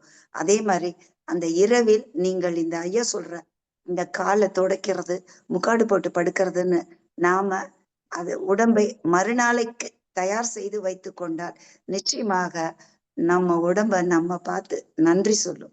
நாம் அதுக்கு நன்றி சொல்றோமோ இல்லையோ அது நமக்கு நன்றி சொல்லும். அன்பர்கள் மோகன் ஐயா பேசலாம். வாழ்க வளமுமா. நன்றி பேசு. வாழ்க வளம் ஐயா. நான் புதுக்கோட்டையில இருந்து வணக்கம் ஐயா, மோகன் வணக்கம் பேசுறேன். ஐயா. சொல்லுங்கய்யா. உரை ரொம்ப சிறப்பா இருந்தது ஐயா. நிறைய விளக்கங்கள் கொடுத்தீங்க. இந்த பயிற்சி நான் பண்ணிக்கிட்டு இருக்கேன் ஐயா. நீங்க முன்னொரு வாட்டி நீங்க சொல்லும் போதே நான் ஆரம்பிச்சு பண்ணிக்கிட்டு இருக்கேன். எனக்கு நிறைய மாற்றங்கள் வந்து நல்லா தெரியுதுங்க ஐயா. எனக்கு வந்து முன்னாடி நிறைய அந்த கேஸ் ட்ரபிள் இருக்கும், கொஞ்சம் டைஜஷன் ப்ராப்ளம்லாம் இருக்கும் ஐயா. உடம்பு வலி, இந்த ஷோல்டர் வலிக்கும். இப்போ நான் அதை பயிற்சி பண்ணி அந்த இதுலேருந்து வரும்போது எனக்கு ஒன்னொன்னா அதெல்லாம் அந்த ஒன்னொன்னா போயிருச்சுங்க. எனக்கு நல்ல மாற்றங்கள் தெரியுதுங்க. நல்ல பயிற்சி. நான் தொடர்ந்து இதை பண்ணிக்கிட்டு வர்றேன் ஐயா. ரொம்ப நன்றி. நீங்க சிறப்பான பயிற்சி. நீங்க நீங்க பயிற்சி எடுத்துக்கிட்டீங்க. நீங்க லாபம் அடைஞ்சிட்டீங்க. உங்களால ஆமா. யாருக்காவது லாபம் அடைய வைக்க முடிஞ்சுதா? பண்ணி எங்க வீட்டுல கூட அவங்கள்ட்ட சொல்லி கொடுத்துட்டு இருக்கேன். அவங்களும் பண்ணிக்கிட்டு இருக்காங்க அந்த பயிற்சி. செய்றாங்க. மகிழ்ச்சி, மகிழ்ச்சி. கொஞ்சம் கொஞ்சமா தான் ஒரு வெளிச்சம் உருவாகுறது இருக்கு பாருங்க. ஒரு வெளிச்சம் எப்படி தெரியுமா உருவாகும்? இருள் வந்து தனக்குள்ள எல்லாத்தையும் வச்சு மூடிரும். மூடிரும்ல. இருட்டுல எதுவும் ஆமா, தெரியாது. ஆமா, ஆனா வெளிச்சம் வந்து எல்லாருக்கும் அடையாளம் காட்டும். உண்மையா இல்லையா? ஆமாங்க. ஆமா. ஒளி என்னை இருளுக்குள் மூடிக்கொள்கிறது. மன்னிக்கணும். இருள் என்னை தனக்குள் மூடிக்கொள்கிறது. ஒளி என்னை எல்லோருக்கும் அடையாளப்படுத்துகிறது. சரிதானே? இது சரிதாங்க, சரி. பாருங்க, இது வெளிச்சமா இருட்டா? இது இருட்டு தானங்கய்யா. இல்ல வெளிச்சங்க. இல்ல. உங்களுக்கு நோய் போகுதுங்கிறது வெளிச்சம். ஆமா, ஆமா, நான் நல்லா ஆகிட்டு இருக்கேன்னு உங்க மனசுக்குள்ள உண்மையாவே தெரிஞ்சிருக்கிறது வெளிச்சம். ஆமாங்க, ஆமாங்க, ஆமா, ஆமா. அந்த ஆங்கிள் கரெக்ட். சரியா? உங்க ஆமா, ஆமா, மனைவிக்கு சொல்லிக் குடுக்கணுங்கிறது உங்க விருப்பம். இதிலிருந்து ஆமா, கொஞ்சம் அங்கேயும் கத்துக் குடுத்தா அவளும் நல்லா இருந்தா நல்லது தானே! அப்படிங்கிற எண்ணம் உங்க மனசுக்குள்ள வருது. நம்ம ஆமா. புள்ளைகளும் கத்துக்கிட்டா நல்லதுன்னு எப்ப தெரியுமா தோணும்? உங்களுக்கு நீங்க நோயே வராம இருந்து உங்க புள்ளைகளுக்கு நோய் வரும்போது, "டேய் கால தொடைச்சுட்டு படுன்னு சொல்றேன் கேட்க மாட்றியேடா!" அப்படி வரும். ஏன்னா, அது அசைக்க முடியாத உண்மையா உங்களுக்குள்ள எப்ப வரும்னா, உங்க உடம்புக்கு வர்ற எல்லா நோயும் நீக்கும்போது தான் வரும். இப்படிதாங்க வெளிச்சம் மட்டும் தண்ணீலிருந்தே விரிவடையும். ஆமா. இது வந்து ஒளி அறிவின் வெளிச்சம்னு தண்ணீலிருந்தே விரிவடையும். எடுத்துக்கலாங்க. அது ஆ. இன்னொரு இடத்துல போய் ஒளித்துகளை கைமாத்து வாங்காது. தண்ணிலிருந்தே விரிவடைஞ்சுட்டே போறதுதான் வெளிச்சம். தீபம் தண்ணிலிருந்தே நெருப்பு விரிவடையும். அதுதாங்க ஒளி. அதுதான் பேரண்டத்தை ஆளுகிறது. அதுதான் எல்லோருக்கும் எல்லாவற்றையும் உருவாக்குகிறது. எல்லாவற்றையும் இயக்குகிறது. தான் இயங்குகிறது. ஒரே ஒரு விஷயம். அத நீங்க மதிக்கணும். அவ்வளவுதான். ம். ஆமாங்க, அத ஆமா. நீங்க மதிக்கலன்னா, அது அப்படியே தனியா பிரிஞ்சு போயிரும். பாதி இருளும் பாதி ஒளியுமா தான் நம்ம வாழ்க்கை இருக்கு. பூமியே அப்படிதான் இருக்கு. இரவு பகலும் அப்படிதான் இருக்கு. சரியா? நீங்க ஒளிய நோக்கி உங்க வாழ்க்கைய நகர்த்துறீங்களா? இருள்ல போய் அமைதி அடையறீங்களா? மரணம் என்பது இருள். அறியாமை என்பது இருள். அறிவு என்பது வெளிச்சம். பாதுகாப்பாக, ஆமா. பத்திரமாக வாழ்வது என்பது வெளிச்சம். நமக்கு இதுக்கப்புறம் இருட்டு வருமா, வெளிச்சம் வருமான்னு தெரியாது. ஆனா பல முன்னோர்களிலிருந்து விதையா விதையிலிருந்து விளைச்சல், விளைச்சல்லிருந்து விதைன்னு நம்ம காலங்காலமா பல 1000 ஜென்மங்களை கடந்து மனித உடல் வழியாக வந்திருக்கிறோங்கிறதே அறிவு வெளிச்சம் தான். ஒரு மனித உடலிலிருந்து இன்னொரு உடல் உருவாக்கப்பட்டிருக்குங்கிறது வெளிச்சம் தான். அதுக்குள்ள இவ்வளவு பெரிய அறிவு, இவ்வளவு பெரிய இயக்கம், இப்படிப்பட்ட உடம்பு உருவாக்கப்பட்டிருக்கிறதுங்கிறது இன்னொரு உண்மை. மறுக்க முடியாத உண்மை. இத அழியாம பாதுகாத்துக்க முடியும்னு கண்டுபிடிச்சு சொன்னவன் எவ்வளவு பெரிய அறிவாளி.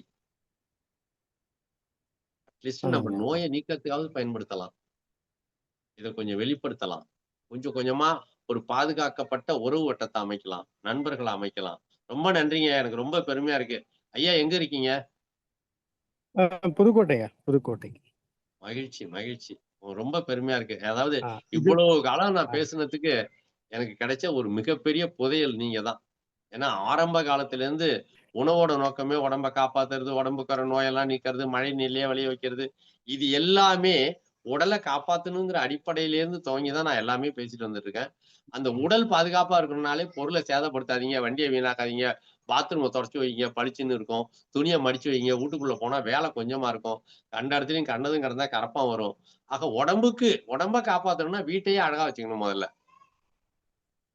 சுத்தமா வச்சுக்கணும் கண்டிப்பா. பொருளெல்லாம். அது உடம்புக்கு வேலைய குறைக்கும். எடுத்த இடத்துல பொருள வச்சா தேடி அலைய வேண்டாம். உடம்புக்கு வேலை குறைச்ச, மனசுக்கு ஓய்வு கிடைக்கும். மனசு கடந்து அல்லாடாது. இங்க வச்சேன், அங்க வச்சேன், அங்க வச்சேன்னு. அப்ப உடம்ப ஒழுங்குபடுத்தணும்னா கூட, ஒழுக்கமா வாழறதுங்கிறது ஒரு மிகப்பெரிய புதையல். பாதுகாப்பா வாழறது. இந்த உடம்ப நோக்கி தான் நான் திரும்ப திரும்ப கொண்டுட்டு வரேன். பார்க்கலாம். எவ்வளவு தூரம் முன்னேறுறோம்னு பார்ப்போம். எவ்வளவு ஐயா நண்பர்கள் வாழ்க வேற யாரும் வளமுடன்.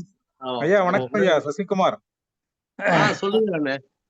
ஐயா நீங்க இந்த நித்திய கடனையும் இந்த வள்ளலாரோட இந்த கை கை மூடிட்டு நம்ம இந்த உடல் சமநிலை வெப்ப சமநிலை பண்றது டெக்னிக்கு அனிதா அவங்க பேஷண்ட் அக்குபஞ்சர் பேஷண்ட் எல்லாருக்கும் சொல்லி கொடுக்குறாங்கய்யா. நிறைய பேர் இதுல பலன் கிடைச்சிருக்கு. நான் உங்கள்ட்ட சொல்றது இல்லை அவ்வளவுதான். சரி அது நமக்கு தான் நமக்குள்ளே நம்மள என்ன ஷேர் பண்ணிக்கிறதுன்னு சொல்லிட்டு. ஐயோ! அப்படி இல்லவே இல்ல. அது வந்து அது வந்து தூண்ட தான் அந்த வெளிச்சம் வெளியில போகும். அனிதாவையே நெறைய மாற்றங்கள கொண்டு வந்திருக்கு. இந்நேரங்கள்லாம் பேசியிருக்கேன்னு சொன்னாங்கன்னா, இந்த குழுவுல நெறைய பேர் செய்யாமலே இருப்பாங்க. அவங்கள செய்ய வைக்கலாம். அவங்க செஞ்சு ஏங்க ஒரு கார்ல உட்கார்ந்து ஓட்டாம அந்த சுகத்த நீங்க அனுபவிக்கவே முடியாது. ஒரு ஐஸ்கிரீம ஆமாங்க. சாப்பிடாம அந்த சுகத்த அனுபவிக்கவே முடியாது. ஒரு காப்பிய ம். குடிக்காம அந்த சுகத்த அனுபவிக்கவே முடியாது. அந்த மாரி இந்த பயிற்சிய செஞ்சு பார்த்து அந்த சுகத்த அனுபவிக்காம, வெறும் வாய் பேச்சாலயோ, நம்புறதாலயோ இந்த சுகம் வரவே வராது. அப்படி ஆமாங்க. வடிவமைச்சிருக்கான். ஏன்னா, அந்த சுகத்த அனுபவிச்சு பார்த்துட்டான்னா, அதுக்கப்புறம் அவன் விடவே கூடாது. அதுக்காகவே அப்படி ஒரு சுகத்த தாயா இருந்தாலும், புள்ளையா இருந்தாலும் வாயும் வயிறும் வேற என்னது இதுக்குதான். அங்க இருந்து தொடங்கியிருக்கான் பாருங்க மருத்துவத்த. எங்க இருந்து ம். தொடங்கியிருக்கான்? வாயிலிருந்தும், ஆமாங்க. வயித்துல இருந்தும். என் உடம்ப நான் ஆமாங்க. பாத்துக்கிறேன், உன் உடம்ப நீ பாத்துக்க. என்ன முக்கியமா என் அந்த உடம்ப காப்பாத்துறத நான் பாத்துக்கிறேன், உன் உடம்ப காப்பாத்துறத நீ பாத்துக்க. அதனால இந்த மருத்துவத்த தயவு செஞ்சு நம்மளுக்குள்ளேயே செஞ்சேன், நல்லா இருக்கேன், நம்மளுக்குள்ளேயே சொல்லிக்க வேணாம்னு சொல்லவே கூடாது. நம்மளுக்குள்ளங்கிறதுலயே நெறைய பேர் செய்ய மாட்டாங்க. நம்ம புள்ளைங்க செய்ய ஆமாங்க. மாட்டாங்க. நம்ம கூட முக்கியமா பிறந்த இங்க மூட்டு மனைவி செய்ய மாட்டாங்க. வாழ்க ஐயா வணக்கம். முக்கியமா முட்டி வலி, அந்த பெண்கள் சம்பந்தப்பட்ட வலிகள் எல்லாம் அதுல நிறைய சரியா போகுதுன்னு நிறைய தகவல் வந்திருக்குங்க நம்மளுக்கு. ரொம்ப நன்றி. இத வந்து இன்னும் ஆதாரபூர்வமா சொன்னீங்கன்னா, இன்னும் சிறப்பா இருக்கும். அதாவது ஆமாங்க. அவங்களே என்ன ஒரு 2 நிமிஷம் பேச வைக்கலாம். தப்பு இல்ல. அது அவங்களாம் நம்ம நம்ம குழுவுல மன்ற இருக்காங்கல்ல, தமிழ்நாடு இல்லாத ஆட்களுங்க. இப்போ வெளியில இருந்து வரக்கூடிய ஆட்கள். அது அவங்கள யாராச்சும் நான் பேச வைக்கணும். ஒரு நாள் நான் ஏன்னா வீடியோ ரெக்கார்ட் பண்ணி நான் அதை போடுறேங்க. ஏன்னா தமிழ் ஆனந்த யோகத்துல உள்ளவங்களே செய்ய மாட்றாங்க. இவங்கள முதல்ல நம்ம காப்பாத்த வேண்டியது நம்ம கடமை இல்லையா? தமிழ் ஆனந்த யோகம் விரிவடையணும். இந்த குடும்பம் பத்திரமா வாழணும். இதுக்கு வெளியில இருக்கிறவன் நல்லா போறான். இவங்க செஞ்சான்னு இவ்வளவு பேர் இன்னைக்கு வந்து கிட்டத்தட்ட 30 எத்தன பேரு? 31 பேரு. 31 பேர் 30 பேர் இருக்காங்க. 30 35 பேர் பேரு இருந்தாங்க. 5 நான் பேர் செஞ்சேன் நீ போயிட்டாங்க செய்ன்னு கேள்வி. சொல்லலாம்ல. சொல்ல மாட்றாங்களே. அப்ப அவங்க செய்யல. செய்யாம எப்படி சொல்லுவாங்க? அவங்க செஞ்சு பார்க்காம, சைக்கிள ஓட்டி பார்க்காம அந்த சுகம் தெரியாது. வாழ்நாள் பூரா நடைபயணம் தான் போணும். மோட்டார் சைக்கிள் ஆண்ட்ரைஸ் ஓட்டாம பண்ணிருக்காங்க. அந்த சுகம் சித்ராமா அவங்க செஞ்சிருக்காங்க. அவங்க எனக்கு தெரியும். அவங்க எல்லாம் தமிழ்நாடு பேச ஆள் தான். வைங்க. அவங்க சித்ராமா பேசுங்க நீங்க. வாழ்க வளமுடன். மிக ஐயா வல்லமுடன். வாழ்க வளமுடன். சித்ராமா ஐயா ரொம்ப சிறப்பா இருந்தது ஐயா. நீங்க சொன்னதுலயே வந்து எடுத்த பொருளை எடுத்த இடத்துல எல்லாம் கரெக்டா வைக்கிறோம். ஆனா இன்னைக்கு தான் நீங்க அந்த உடலையும் எடுத்த இடத்துலயே வைக்கணும். அதுக்கு தூக்கம் ரெஸ்ட் குடுக்கணும் அப்படிங்கிறது இன்னைக்கு தெளிவா நீங்க சொல்லியிருக்கீங்க.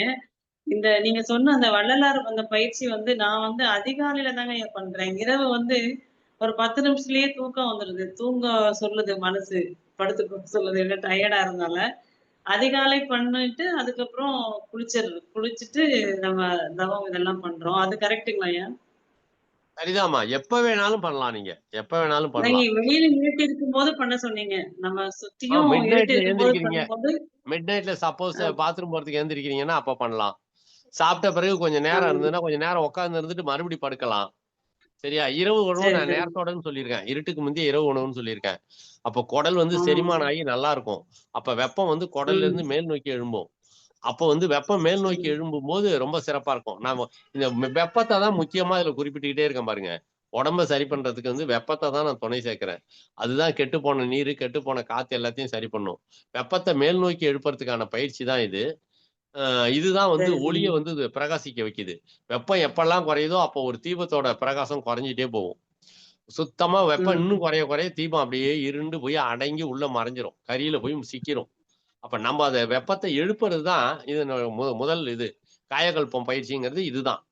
சரியா? ம், இததான் நான் ம். புரிஞ்சு வச்சிருக்கிறேன். சரி. நீங்க பயிற்சி எடுத்திருக்கிறதுங்கிறது ஐயா மகிழ்ச்சி. இது என்னன்னா, சில நாட்கள்ல வந்து நான் சில நாள் பஸ்லலாம் பிரயாணம் 7 மணி நேரம் அப்படி உட்காந்துட்டு வரும்போது, இந்த கால் வந்து நீங்க சொன்ன பொசிஷன்ல உட்கார முடியாம, சுகாசனத்துல சமணங்கால் போட்டு உட்காந்துட்டும் சில நாள் பண்றேன். ஏன்னா பயிற்சி வந்து நம்ம விடக்கூடாது அப்படிங்கிறதுக்காக. கால் ஒத்துழைக்கலன்னா, நம்ம சமணங்கால் பாடி சுகாசனத்துல உட்காந்துட்டு கூட இந்த இத பண்றேன். அது ஓகேங்களா? அம் அம்மா கால் சுகாசனத்துல நீங்க உட்கார்ந்து தான் இத பண்ணணுமே. ஒரு சமணக்கால் போடக்கூடாது. இல்ல நீங்க கால் ஒரு காலத்துக்கு மேல இது அப்ப சுகாசனத்துல அர்த்த அதுதான் பத்மாசனம் மாரி சுகாசனம். இந்த சுகாசனம்னா 2 கீழ இருக்கும் இல்லைங்களாய்யா? 2 பாதமும் கீழ ஐய்யய்யோ! டச் அது ஆயிரும். கஷ்டம் இல்ல. அது ரெண்டு இதாம்மா காலும் கீழ வச்சு சுகாசனம். எப்படி உட்கார முடியும்? அம்மா ஒரு கால் மேல ஒரு கால ஓகே. போட்டுக்கிறது சாதாரணமா உட்கார முடியும். நீங்க 2 காலையும் வச்சு அது எப்படி சுகாசனம் ஆகும்? அப்படின்னு சொல்லி இல்ல. ஒரு குடுக்குறாங்களா? கால் மேல ஒரு கால் ம். 2 காலையும் மேல போட்டீங்கன்னா பத்மாசனமா அது? ஆமா. ஆமா. 2 இல்ல காலையும் கீழ ஐயா சொல்லிக் குடுத்து அர்த்த பத்மாசனம் ஐயா சொல்லிக் குடுத்தது வந்து ஒரு கால் கீழயும், ஒரு கால் மேலயும் வைக்க சொன்னாரு. அது சில நாள் பண்ண முடியல. அப்ப நம்ம நார்மலா இப்ப உட்கார்ற மாரி சமணங்கால் போட்டு உட்கார்றோம் இல்லைங்களா? அந்த அது மாரியா வந்து 2 உட்காந்துக்கிறேன். காலும். ஆமா 2 காலும் கீழ வச்சிருப்பீங்க. அதுல ரொம்ப நேரம் உட்கார ஆமாங்க. முடியாது. இதுல ரொம்ப நேரம் உட்காரலாம். செஞ்சு பாருங்க. ஓகே, ஓகே, ஓகேங்க. நம்ம சமணங்கால்ல ரொம்ப நேரம் ஓகே. உட்காரவே முடியாது. அது வலிக்கும் கொஞ்ச நாள்ல. இது வலிக்காது பாருங்க. இது சூரியகலை. சரிங்க. சந்திரகலை, சூரியகலை. வாசியோகத்துல சந்திரகலை, சூரியகலை சொல்றாங்க தெரியுமா?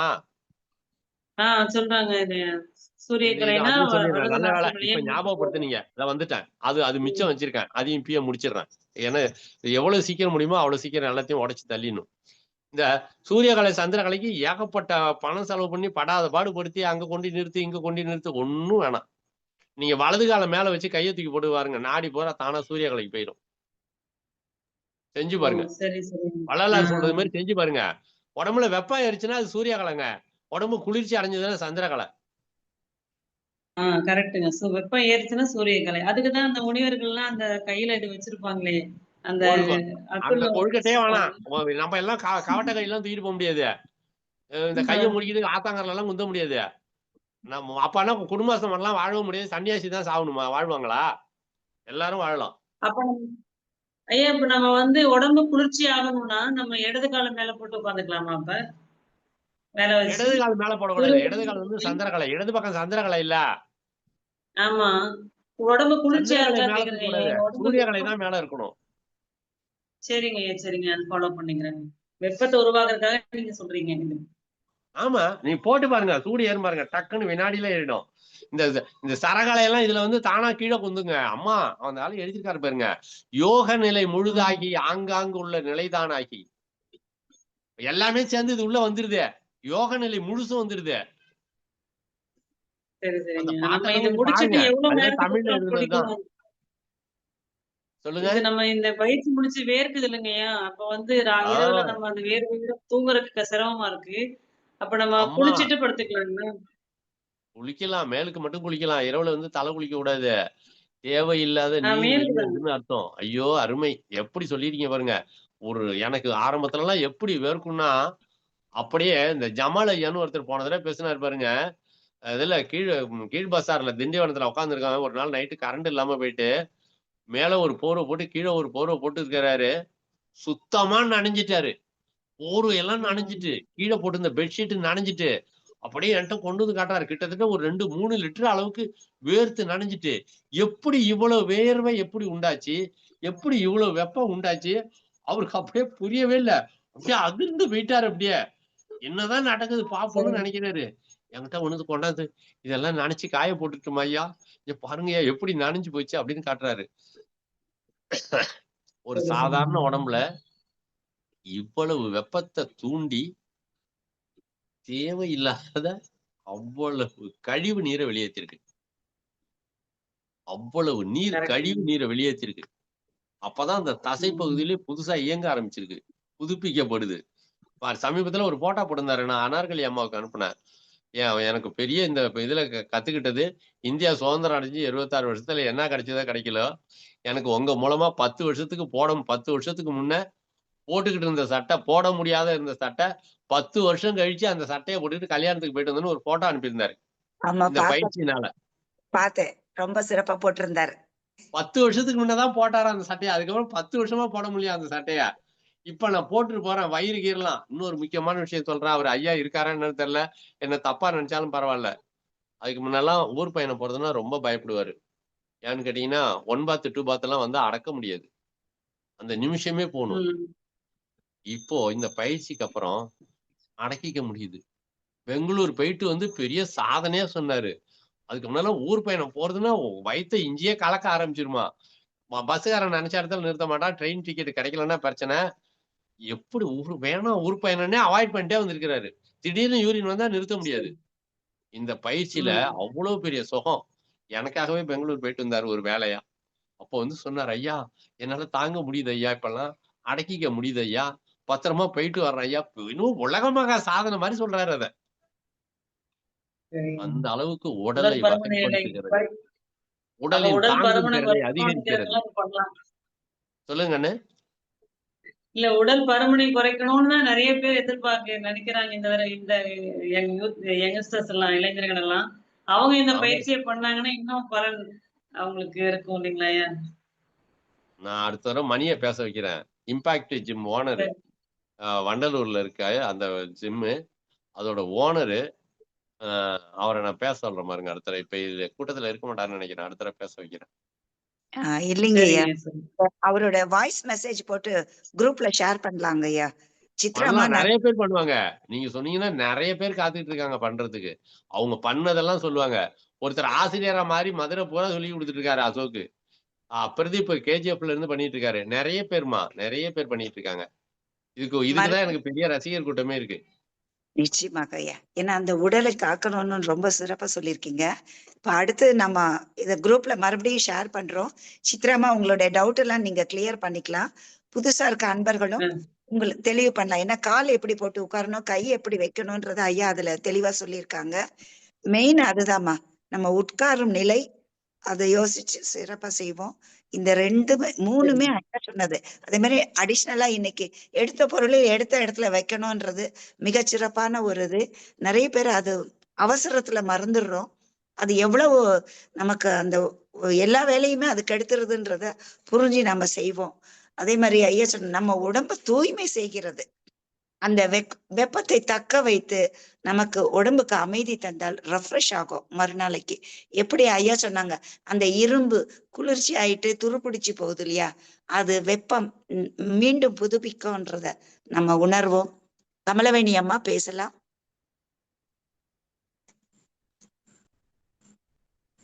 அம்மா பேசலாமா? கோஹோஸ்ட்ல இருக்கீங்க. வாழ்க்கை வளமுடன் அம்மா. ஐயா வாழ்க்கை வளமுடனுங்க ஐயா. வணக்கம் அண்ணே. சொல்லுங்க அண்ணே. ஐயா நீங்க அந்த சொன்ன அந்த நித்திய கடன் நானும் முயற்சி பண்ணேனுங்க ஐயா. ஆனா எனக்கு இந்த பச்சை தண்ணியிலயும் நான் ஒரு 40 வருஷமா குளிக்கிறதே இல்லை. எனக்கு இந்த வீசிங் ட்ரபிள் இருந்ததுக்கு அப்ப இருந்து. அதனால அந்த குளிர்ச்சியான தண்ணி எனக்கு உடம்புல படுற அந்த குளிர்ச்சியவே என்னால தாங்க முடியல. லேசா வார்மா தண்ணி தான் நான் குளிச்சிட்டு இருக்கேன். மற்றபடி இந்த இது பண்ணிட்டு இருக்கேன். அப்புறம் அந்த அனிதம்மா வந்து எனக்கு ஏற்கனவே இந்த ப்ரெஷர் இது வேற குடுத்தாங்க. அந்த நீடில் போடுற இதெல்லாம். இப்போ அதனால ஓரளவுக்கு இந்த இதுவும் சேர்ந்து எனக்கு வந்து இந்த மூட்டு வலி எனக்கு ரொம்ப காலமா இருந்தது. இப்போ ஒரு 60% வரைக்கும் நல்லா குறைஞ்சிருக்குங்கய்யா. இது நான் பண்ணிட்டு இருக்கேன். நீங்க சொன்ன மாதிரி அந்த நல்ல நம்ம அந்த போர்வைய கவர் பண்ணிட்டு உட்கார்ந்து இருக்கிறப்ப ரொம்ப அந்த வேர்த்து அந்த வெப்பத்த வந்து நமக்கு தாங்க முடியாத அளவுக்கு கூட வேர்க்குது. அந்த அளவுக்கு அந்த வேர்வை வெளியில வருதுங்கய்யா. அது நான் நல்லா அத ஃபீல் பண்றேன். அது இப்ப தொடர்ந்து இப்ப பண்ணிட்டு இருக்கேங்கய்யா. உங்களுக்கு ரொம்ப நன்றிங்கய்யா. நல்லதும்மா. வேர்வை ரொம்ப ம், வந்ததுன்னா, போர்வைய மட்டும் ம். எடுத்துருங்க. போர்வைய சரி, எடுத்துட்டு திருப்பி உட்காந்துருங்க. திருப்பி சரி. கொசு கிசு கடிச்சாலோ, உறுத்துனாலோ மறுபடியும் போத்திக்கலாம். ரொம்ப ஓ! அதிகமான வேர்வை சரிங்க. வந்ததுன்னா, துணிய எடுத்துருங்க. போர்வைய எடுத்துருங்க. சரிங்கய்யா. மறுபடியும் உட்காருங்க.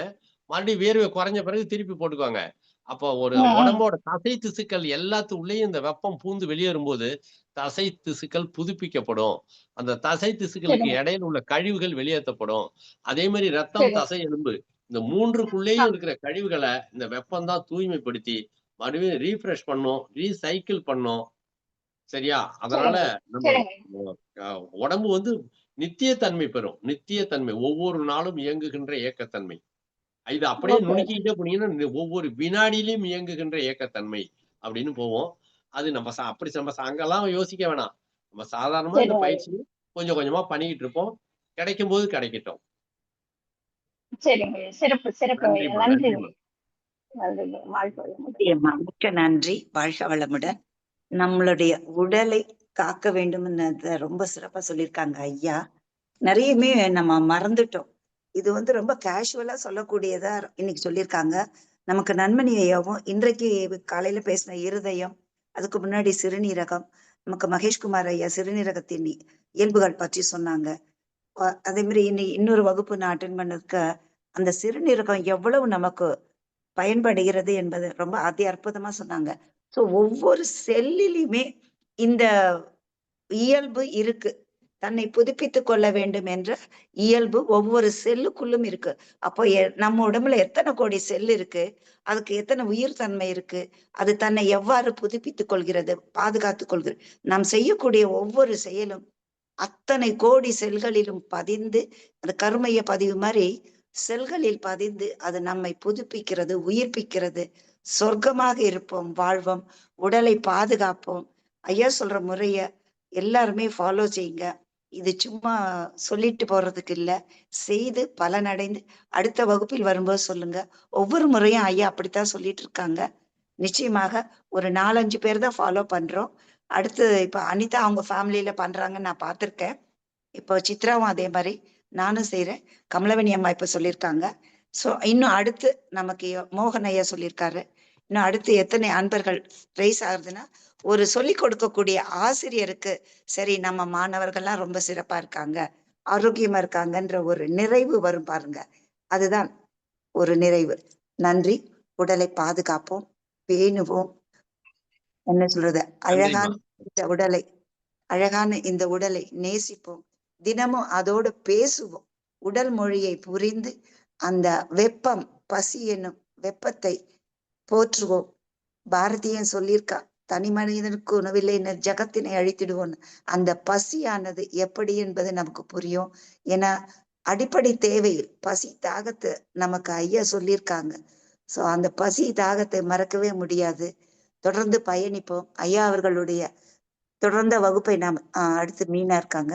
தொடர்ந்து பயணிப்போம். மீனாம்மா நீங்க பேசலாம். வாழ்க வளமுடன்மா பேசலாம்.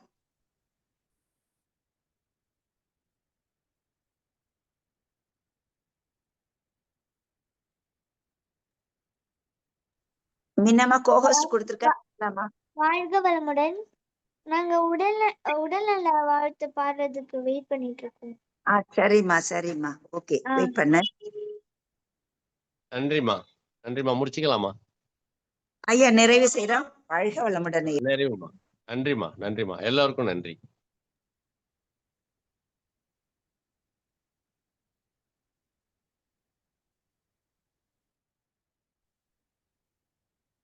வாழ்க வளமுடன். இந்த நிகழ்வினை வாழ்க இதுக்குள்ள வாழ்க ஐயா வளமுடன் அம்மா. அனௌன்ஸ்மெண்ட் கொடுத்துட்டு அடுத்தது பண்ணுங்க. அறிவிப்புகள் நான் கொடுத்துருவாங்கம்மா. சொல்லுங்கம்மா, சொல்லுங்க. தியானமே யோகம், யோகமே ஞானம், தமிழ் ஆனந்த யோகம். வாழ்க வளமுடன். இதுவரை அன்பர்கள் கேட்ட கேள்விக்கெல்லாம் பதிலளித்த ஐயா அவர்களை அனைவரும் வாழ்த்தி மகிழ்வோம். வாழ்க வளமுடன் ஐயா. ஐயா அவர்களுக்கு நன்றி. வாழ்க வளமுடன்.